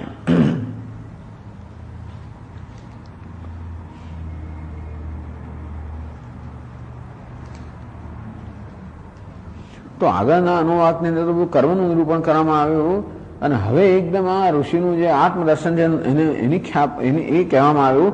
એનો શું હેતુ છે તો એ સમજાવે છે. ઋતંચ ઇત્યાદિ કર્મોપન્યાસાદ અનંતરંચ વેદાન વચન પાઠાદ એતદવગમ્યતે. ઋતમ ચ ઇત્યાદિ કર્મોપન્યાસાત અનંતરમ ઋતમ ચ સ્વાધ્યાય પ્રવચન. એ પ્રકારે કર્મનો ઉપન્યાસ પ્રકારનો પ્રસ્તુત કર્યા પછી તરત જ આ વેદાનું વચન કહેવામાં આવ્યું. એ પરથી કહે છે કે આ એક કર્મનો ભાગ છે. આગળ કર્મની વાત કરવામાં આવી, પછી પણ કર્મની વાત કરશે. વેદ મનુષ્યા વેદનું અધ્યાપન કર્યા પછી આચાર્યએ શિષ્યોને બધી જે સૂચનાઓ આપી, સત્યમ બધા ધર્મચર વગેરે, ત્યાં પણ કર્મનો આદેશ છે. તો પહેલા એ કર્મની વાત કરી, પછી કર્મની વાત કરી, બંને વચ્ચે આ મંત્ર આવ્યો. એનો અર્થ કે એને પણ કર્મ સાથે સંબંધ છે. તો જપ પણ કર્મ છે, માનસ કર્મ છે. એટલે કહ્યું ઋતં ચ ઇત્યાદિ કર્મોપન્યાસાત અનંતરમ છે. આમ ઋતંત સ્વાધ્યાય પ્રવચનેશ વગેરે કર્મનો ઉપન્યાસ કર્યા પછી તરત જ આ મંત્રનો પાઠ થયો. એતદ અવગમ્યતે. એ પછી અમે કહીએ છીએ કે આનું જપ બ્રહ્મ વિદ્યા એ પણ કર્મના અંતર્ગત છે, અને અન્ય કર્મો જેવી રીતે બ્રહ્મ વિદ્યાની પ્રાપ્તિના પરોક્ષ સાધન છે. તે રીતે આ મંત્ર પણ અહીંયા જપ માટે મૂકવામાં આવ્યો છે, જેથી એ પણ બ્રહ્મ વિદ્યાની પ્રાપ્તિનું સાધન બની શકે.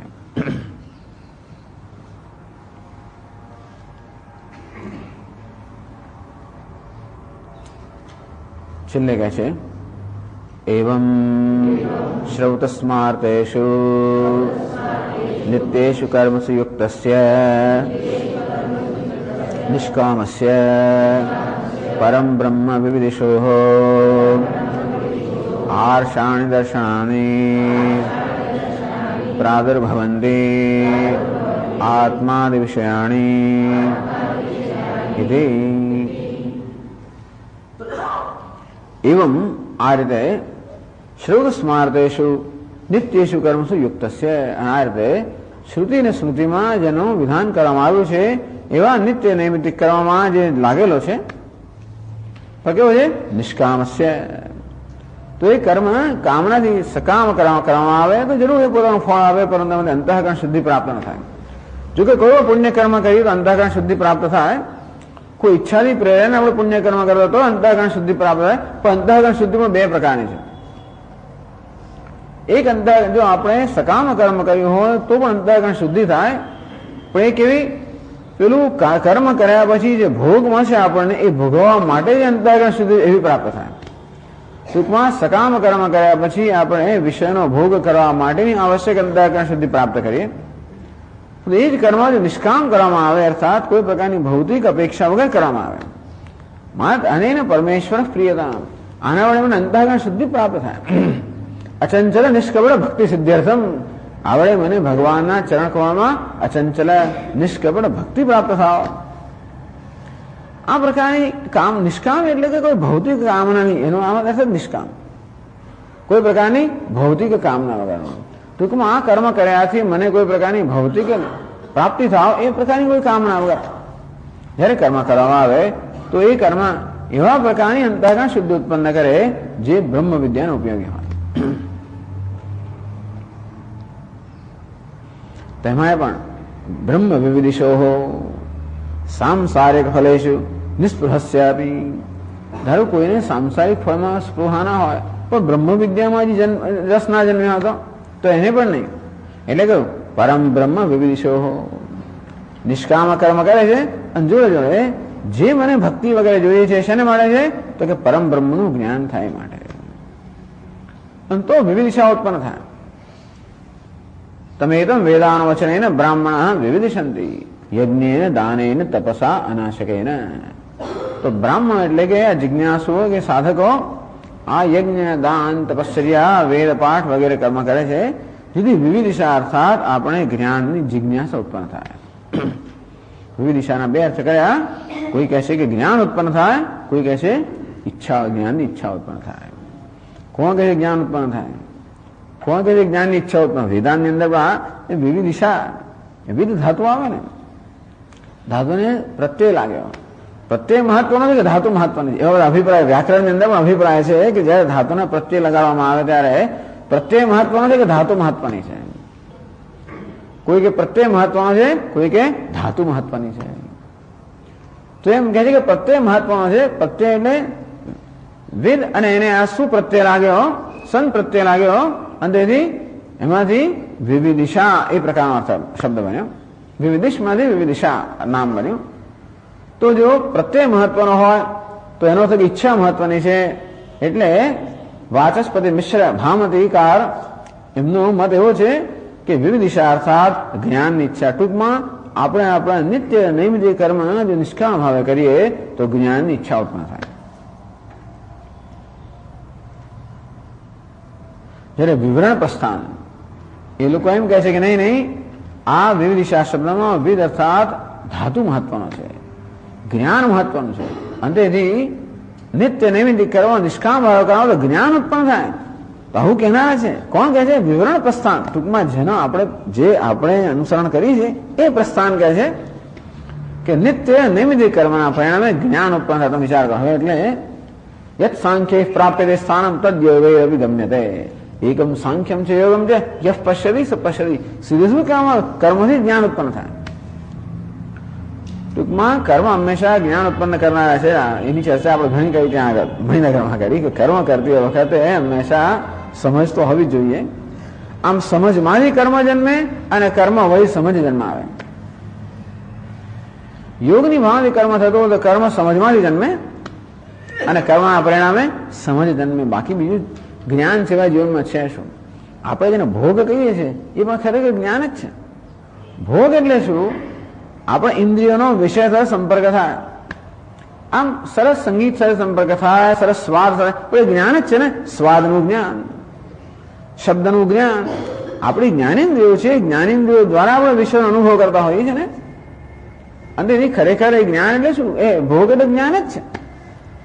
ટૂંકમાં આપણને કર્મના પરિણામો જ્ઞાન પ્રાપ્ત થાય અને કર્મ જ્ઞાનની પ્રેરણા. એટલે ખરેખર કર્મ જ્ઞાનથી જ જ્ઞાનની અંદર ડૂબેલું જાય છે. અને તેથી જ્ઞાન જ મહત્વનું છે. કર્મમાં પણ મહત્વનું જ્ઞાન છે. તો જ યોગ બને. બુદ્ધિયોગોપાશ્રિત્ય મચ્ચિત્ત સતતમ ભવ. આ બુદ્ધિયોગનો આશ્રયને સતત મારામાં તું ચિત્તને ચોંટાડ કે ચિત્તને એકાગ્ર કર. એટલા માટે બ્રહ્મ વિવિધિશો ટૂંકમાં બ્રહ્મ જ્ઞાનની ઈચ્છા ધરાવનાર કે બ્રહ્મ જ્ઞાન માટે આ જે કર્મ અને આ મંત્રનો જપ વગેરે પણ એના માટે સાધન બને છે.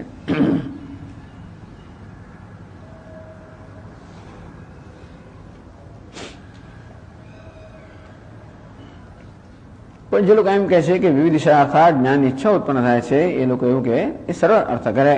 તપસા કર્મ સંબંધી. તપશ્ચર્યાથી આપણા પાપ ધોવાતા હોય છે અને આ મંત્ર જરૂરી તપશ્ચર્યાથી પણ પાપ ધોવાય કે નિત્ય નૈમિત્તિક કર્મ તપશ્ચર્યા જ છે. આપણું રોજની ફરજ બજાવીને એનાથી મોટી તપશ્ચર્યા કઈ છે? અને એટલે એ તપશ્ચર્યા જ છે. નિત્ય નૈમિત્તિક કર્મ કરવા, આમ કર્તવ્યની ભાવનાથી કર્મ કરવું અને વ્યવસ્થિત કરવું, જેમ તેમ નહીં, વ્યવસ્થિત કર્મ કરવું એમાં તપશ્ચર્યા રહેલી જ છે. એટલે કહે છે કે બ્રહ્મ વિવિધિશો આર્ષાણી દર્શનાની પ્રાદુર્ભવંતી આત્માદ વિષયાણી. મહારાજ પણ એવું જ કહે છે क्या प्रकार है? नित्येषु कर्मसु युक्तस्य निष्कामस्य। आम श्रुति ने स्मृतिમાં જે વિધાન કરવામાં આવ્યું છે એવા કર્મમાં જે યુક્ત છે, લાગેલો છે, જે નિષ્કામ છે એવામાં, અને બ્રહ્મની ઈચ્છા ધરાવનારો છે માટે નિષ્કામ છે એવા જિજ્ઞાસુઓમાં આત્માદ વિષયાની આશાની દર્શનાની પ્રાદુર્ભવંતી. આત્મા જેનો વિષય છે એવા જ્ઞાન, એનો જ્ઞાનનો પ્રાદુર્ભાવ થાય છે. તો જે રીતે ત્રિશંકુ ઋષિમાં આ જે આત્મ વિષય કે આત્મદર્શન જે રીતનો પ્રાદુર્ભાવ થયો, તે રીતે કોઈ પણમાં આ મંત્રના જપને કારણે જિજ્ઞાસુમાં આત્મજ્ઞાનનો પ્રાદુર્ભાવ થાય છે, કે પ્રત્યક્ષ રીતે કે પરોક્ષ રીતે. ટૂંકમાં મંત્રના જપથી આત્મજ્ઞાન પ્રાપ્ત કરવા માટેની જે ભૂમિકા સર્જાય એને કારણે બીજી જે વસ્તુઓ છે એ પ્રાપ્ત થાય અને અંતે આત્માનું જ્ઞાન પ્રાપ્ત થાય. ટૂંકમાં આ મંત્રનો જપ આત્મજ્ઞાનની પ્રાપ્તિ માટે છે. એ જપ પણ એક માનસ કર્મ છે, અંતેથી કર્મના સંદર્ભમાં જ અહીં આવ્યું છે. એટલે કર્મના સંદર્ભનો અર્થ કર્યો કે આ મંત્ર આમ નાય છે સ્વાધ્યાય માટે છે, જપ માટે છે.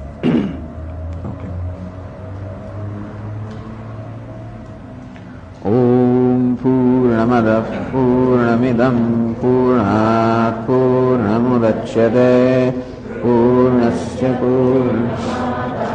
પૂર્ણમેવાવશિષ્યતે. ઓમ શાંતિ શાંતિ શાંતિ.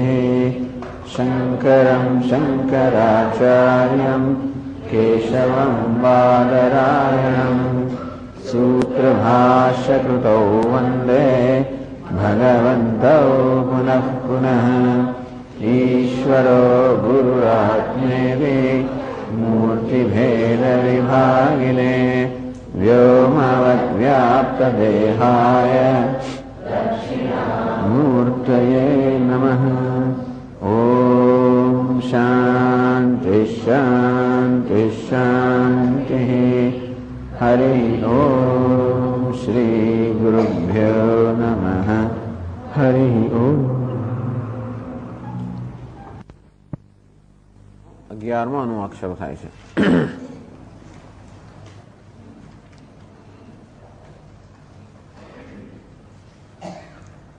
આમાં પણ કર્તવ્ય કર્મનો ઉપદેશ કરવામાં આવ્યો છે.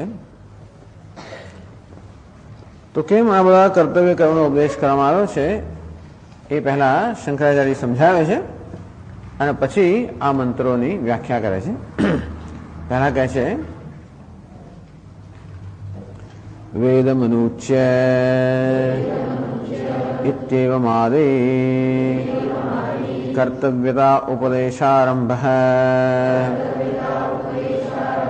પ્રાગ બ્રહ્મ વિજ્ઞાનાત નિયમેન કર્તવ્યાને શ્રૌતસ્માર્ત કર્માણે ઇત્યેવમર્થઃ. વેદમનુચ્ય, આજે 11મો અનુવાક જેનો પ્રારંભ થાય, વેદમનુચ્ય શબ્દોથી પ્રારંભ જેનો થાય છે 11મા અનુવાકના જે મંત્રો છે. ઇત્યેવમાદિ કર્તવ્યતા ઉપદેશ આરંભ.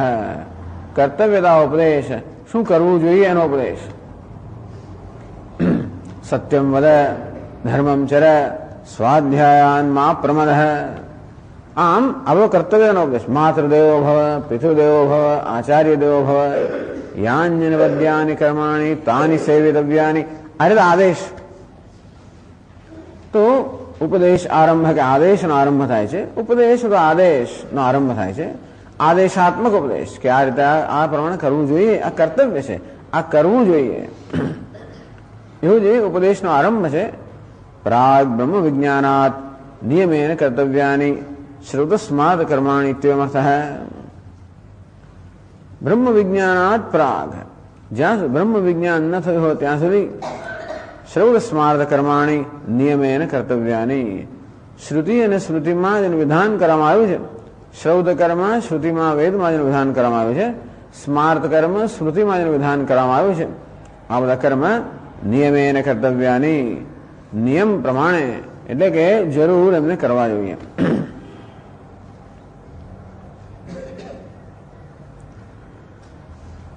તો એના માટે કહે છે શા માટે જિજ્ઞાસુએ જ્ઞાન થતા પહેલા કર્મ નિયમિત કરવા જોઈએ, તો જરૂર કરવા જોઈએ, એવું શા માટે? તો આગળ કહે છે અનુશાસન શ્રુતેઃ પુરુષ સંસ્કારાર્થત્વાદ સંસ્કૃતસ્ય વિશુદ્ધ સત્વસ્ય આત્મજ્ઞાનમ અંજસા એવ उत्पद्यते तपसा कल्मषं हन्ते विद्ययामृतमश्नुते इति हि स्मृतिः वक्ष्यति च तपसा ब्रह्म जिज्ञासस्व इति। अनुशासन श्रुतेः पुरुष संस्कारार्थत्वात्। अनुशासन तो વેદનું અધ્યાપન કરાવ્યા પછી શાસન કરે છે, શાસન આદેશ કરે છે. પુરુષ સંસ્કારાર્થત્વાદ, તો પુરુષમાં એટલે કે જે શિષ્ય છે એમાં, અહીં આ ગુરુકુળની અંદર જે વિદ્યાર્થીઓ વેદનું પઠન કરતા હોય એમના વેદના પઠનનો કાર્યક્રમ પૂરો થઈ ગયો અને તે વખતે વેદમ અનુચ્ય આ પ્રકારે વેદનું અધ્યાપન કરાવ્યા પછી અનુશાસ્ત્રી એના પછી શાસન કરે છે, અર્થાત આદેશ આપે છે. એને અનુશાસન કહેવામાં આવે છે. શાસન શાસન એટલે શાસન કરવું કે આદેશ આપવો, પણ અનુશાસન એટલે કંઈક થયા પછી જે આદેશ અપાય તેમ અનુશાસન. તો એ શું થયા પછી? તો કે વેદનું અધ્યાપન થયા પછી આ પ્રકારનું શાસન કે આદેશ આપવામાં આવે છે, પણ એને અનુશાસન કહે છે. અનુશાસન શ્રુતેઃ, આ પ્રકારે અનુશાસન જેમાં છે એ પ્રકારની શ્રુતિ કે વેદના જે વાક્યો છે, પુરુષ સંસ્કારાર્થત્વાદ, એ મનુષ્યના સંસ્કાર માટે છે. સંસ્કારની શુદ્ધિ, કોઈ વસ્તુ અશુદ્ધ થઈ ગઈ હોય એને આપણે શુદ્ધ કરીને નામ છે સંસ્કાર. તો પુરુષ સંસ્કારાર્થત્વાદ આ મનુષ્યમાં સંસ્કાર માટે એટલે કે એનામાં શુદ્ધિ કરવા માટે છે. કેવી રીતે? સંસ્કૃતસ્ય વિશુદ્ધ સત્વસ્ય, આ પ્રકારે જે સંસ્કાર કરવામાં આવે ત્યારે જેનું અંતઃકરણ શુદ્ધ થયું છે, એટલે આપણે ત્યાં આપણી સંસ્કૃતિમાં આ પ્રકારના સંસ્કાર છે. પહેલેથી જ ગર્ભાધાનથી માંડીને અંત્યેષ્ટ સુધીના કેટલા બધા સંસ્કાર છે. કોઈ 100 સંસ્કાર કહે ને હોય, કોઈ 64 સંસ્કાર કહે, ખૂબ બધા સંસ્કારો છે. આમ કંઈક અપવિત્રતા હોય એમાંથી મુક્ત અપવિત્રતા દૂર કરવા માટે સંસ્કાર. જાત કર્મ, તો બાળકનો જન્મ થયો અપવિત્ર સ્થાનમાંથી આવ્યો હોવાને કારણે જાત કર્મ, એને પવિત્ર કરવા. અને આ રીતે સંસ્કાર થયા કરે એક પછી એક. તો એને પછી ભોજન કરાવવું હોય તો પણ સંસ્કાર, અને પછી અક્ષર લખાવવા હોય તો પણ સંસ્કાર, વગેરે વગેરે યજ્ઞો પવિત્ર કે સંસ્કાર. આમ હવે સંસ્કાર સંસ્કરણ, સંસ્કરણ એટલે શુદ્ધિકરણ. આમ તો સંસ્કાર એટલે કોઈ પ્રકારની છાપ એના મન પર પાડવી, એનું નામ સંસ્કાર. તો છાપ પાડવાથી એનામાં એક પ્રકારની સભાનતા ઉત્પન્ન થાય, અને એનામાં એક પ્રકારની જવાબદારીની સભાનતા ઉત્પન્ન થાય. તો યજ્ઞોપવિત સંસ્કાર, આમ યજ્ઞોપવિત એને આપવામાં આવે ઉપનયન સંસ્કાર, એટલે એનામાં એક પ્રકારનું અભિમાન જાગૃત થાય કે હું બ્રહ્મચારી છું. આ અભિમાન જાગૃત કરવું, પહેલા અભિમાન જાગૃત કરવામાં આવે છે અને પછી અભિમાન દૂર કરવાનું આવે છે. આવું છે બધી જગ્યાએ, આવું છે. પહેલેથી જ ના કર્યું તો કેવું સારું થાત. પહેલેથી એવી જાતની કેળવણી આપવામાં આવી હોત કે રાગદ્વેષ ઉત્પન્ન થયા જ ન હોત, તો રાગદ્વેષ વગર માણસ ચાલી જ ના શકે. રાગદ્વેષ તો આપણું રક્ષણ કરવા માટેની રચના છે, એટલે જોઈએ ખરેખર. અંતેથી બાળક પોતાનું રક્ષણ કેમ જગતમાં કરી કેમ શકે? એને રાગદ્વેષ હોય જ નહીં. અંતેથી બસ જે હોય તો બધું પછી સહન કર્યા જ કરતો હોય, તો એ ટકી ના શકે. એ સહન કરવાની શક્તિ જેનામાં આવે ત્યારે આપણે કહીએ કે આ બધું છોડી દે, અથવા ધીમે ધીમે છોડતો જાય જેથી સહન કરવાની શક્તિ તારામાં આવે. પણ જ્યાં સુધી એ બધું સહન કરવાની શક્તિ ના હોય ત્યાં સુધી પછી ખુલ્લા ફરી ના ચાલે. પછી બધું પહેરવું પડે, પછી સહન કરવાની શક્તિ આવે પછી બરાબર છે. એટલે પછી આટલી ઠંડી સહન થતી નથી. તમારી સહન થાય એટલે બધા સહન કરવી એવું કંઈ લખી આવ્યું છે? બધા સહન થાય એવું નથી હોતું. તો આપણું રક્ષણ કરવાની જરૂર હોય છે. એટલે પહેલા રક્ષણાત્મક આપણામાં અહંકાર ઉત્પન્ન કરવા માટે, અહંકાર એક રક્ષણાત્મક રચના છે. તો એનામાં અહંકાર જાગૃત કરવામાં આવે, હું બ્રહ્મચારી છું, અહંકાર જાગૃત થયો. એ પ્રકારની સભાનતા જાગૃત થઈ. તેથી હવે બ્રહ્મચારીને છાજે એવું જ કરવામાં આવે થાય, એને ન છાજે એવું કર્મ ન થાય એવું અભિમાન ઉત્પન્ન કરે. અને જવાબદારીપૂર્વક બ્રહ્મચારીને છાજે એ પ્રકારના કર્મ કરે અને એને યોગ્ય ન હોય એ પ્રકારના કર્મ ટાળે. વિવાહ સંસ્કાર, તું પતિ છે, તું પત્ની છે, એટલે સંસ્કાર, અભિમાન જાગૃત થયું. તેથી અભિમાનને અનુરૂપ, એના ગૌરવના અનુરૂપ એનું વર્તન થાય. જો અભિમાન જાગૃત કરાવી શકીએ તો એટલા માટે સંસ્કાર, અભિમાન જાગૃત થાય. અને બહુ લાંબા ચાલે આપણા સંસ્કાર, 5, 10, 15 મિનિટમાં પૂરા ન થાય. બધી વસ્તુ બહુ લાંબી ચાલે. ઉપનયન હોય તો પણ બહુ લાખો દિવસ ચાલ્યા કરે, લગ્ન તો દિવસો સુધી ચાલે. એટલે આ માણસ બરાબર ઠસી જ જાય કે હવે એનું સ્ટેટસ બદલાઈ ગયો ને. અત્યારથી રખડ્યા કરતો ગમે તેમ, હવે સ્ટેટસ બદલાઈ ગયો, હવે પતિ થયો. તેથી જવાબદારી આવે એનામાં કે હવે એને શું કરવાનું. અત્યારે નોકરીમાં આપણે અંદર તો મહિનાની ટ્રેનિંગ આવે એટલે આપણામાં બરોબર ખ્યાલ જાગૃત થાય કે હવે હું આ સ્થળે નોકરી કરું છું, મારી આ જવાબદારી છે વગેરે. આનું નામ સંસ્કાર. તો કે સંસ્કારથી ખરેખર તો એક પ્રકારનું અભિમાન ઉત્પન્ન કરવામાં આવે છે. કારણ કે દરેક અભિમાન એટલે એક પ્રકારનું મને ગૌરવ, એક સ્ટેટસ અને એક પ્રકારનો મોભો મને પ્રાપ્ત થાય. બહુ જરૂર છે ને લોકોને સેલ્ફ આઈડેન્ટિટી. દુનિયાની અંદર આવતી બહુ કેટલી જરૂરિયાત છે માણસોની કે હું કંઈક છું, એ પ્રકારની એક આઈડેન્ટિટી, હું કંઈક છું એવું હોવાની એટલી જરૂર હોય છે, તો એને આપવામાં આવે છે. ટૂંકમાં આપણા શાસ્ત્રો પણ એને સમર્થન આપે છે કે દરેકનો અહંકાર જાગૃત કરીને પોષવો પણ જોઈએ. પછી ધીમે ધીમે એને દૂર કરવો જોઈએ. પણ બહુ એકદમ શું કહેવાય એને અબ્રપ્ટલી, એટલે એના પર આઘાત ના કરવો જોઈએ. ધીમે ધીમે દૂર કરવો જોઈએ, પણ દૂર થવો જોઈએ. તો જાય વધ્યા જ કરવું ત્રાસ થઈ જતો હોય છે. પણ ટૂંકમાં એટલે શરૂઆતની અંદર બધાનો અહંકાર જાગૃત કરવામાં આવે, પોષવામાં આવે. પછી પીપલ શુડ ગ્રો, પછી ધીમે ધીમે એમનો વિકાસ થવો જોઈએ. પછી આપણે 70 વર્ષ થયા પછી પણ એવું નહીં ચાલુ રહીએ, બાળક જ રહે તો જુદી વાત છે. એવું નહીં, જેમ ઉંમર થાય તેમ આપણામાં મેચ્યોરિટી આવવી જોઈએ. આનું નામ છે સંસ્કાર. ટૂંકમાં માનસિક પરિપક્વતા જાગૃત કરવા માટે આ પ્રકારના સંસ્કાર આપવામાં આવતા હોય છે. માતૃદેવો ભવ, પિતૃદેવો ભવ, આચાર્ય દેવો ભવ. તારી માતાને દેવની જેમ તું, માતા પણ તારી માટે દેવ હોય એ પ્રકારની પૂજા કર. પિતા, આચાર્ય, અતિથિ આ બધા દેવ છે. અને એ રીતે તું એ લોકોને એમની દેવની જેમ એમની સાથે તું વર્તન કર કે તારા દેવ છે એ રીતે એમની પૂજા કર, સેવા કર. તો આ પ્રકારનો એક એનામાં આ પ્રકારની સભાનતા જાગૃત કરવામાં આવી. તો આ પ્રકારના સંસ્કારને કારણે જે પ્રકારનો એક ગૌરવ એને પ્રદાન કરવામાં આવે છે, એ ગૌરવને કારણે ગૌરવને અનુરૂપ હંમેશા એ કર્મ કરે અને ગૌરવને ન છાજે એવા કર્મ ન કરે. એમ કરીને અયોગ્ય કે અનુચિત જે કર્મ હોય કે અનુચિત વર્તન હોય એનાથી ધીમે ધીમે મુક્ત થતો જાય. અનુશાસન શ્રુતે પુરુષ સંસ્કારાર્થત્વાત. અનુશાસન શ્રુતિ એટલે આ શાસન, શાસ્ત્ર શાસન કરતો હોય. એક શાસનાત શાસ્ત્ર, બીજો અર્થ શમસનાત શાસ્ત્ર. તો અત્યાર સુધીના શાસ્ત્ર છે કર્મકાંડ, ઉપાસના શાસ્ત્ર શાસનાત શાસન કરે. વિધિ નિષેધ, આમ કરો અને આમ ન કરો. યાન્યનવદ્યાની કર્માણી તાની સેવિતવ્યાની નો ઇતરાણી. વિધિ નિષેધ, આ કરવાનું, આ નહીં કરવાનું. યાન્યસ્માકમ સુચરિતાની તાની ત્વયોપાસ્યાની. વિધિ નો ઇતરાણી નિષેધ. વિધિ નિષેધ અહીં મનુષ્યને બહુ જરૂર છે. અને કોણ કરી શકે? જેનામાં એ પ્રકારની પરિપક્વતા હોય, જેનામાં એ પ્રકારની મેચ્યોરિટી હોય, અથવા એ પ્રકારનું ગૌરવ, અથવા જેનામાં એ પ્રકારની પરિપક્વતા હોય, સમજ હોય, એવો આદેશ કરી શકે. એટલે શાસ્ત્ર પણ આદેશ કરે છે અને શાસ્ત્રનો આદેશ આપણે સ્વીકારતા હોઈએ છીએ. કારણ કે એ આદેશ આપણા હિતેચ્છુ પાસેથી આવ્યો છે. હિતેચ્છુ એટલું નહીં, પરંતુ સર્વજ્ઞ પાસે એ બધું જાણે છે. માત્ર હિત ઈચ્છતો એટલું પૂરતું નથી, પણ હિત કેમ કરવું એનું સમજ પણ હોવી જોઈએ. તો શાસ્ત્રમાં બંને છે, શાસ્ત્રમાં સમજ પણ છે અને જોડે જોડે હિતેચ્છા છે. એવું હોવાને કારણે શ્રદ્ધાપૂર્વક આપણા આદેશો સ્વીકારી લઈએ અને તેથી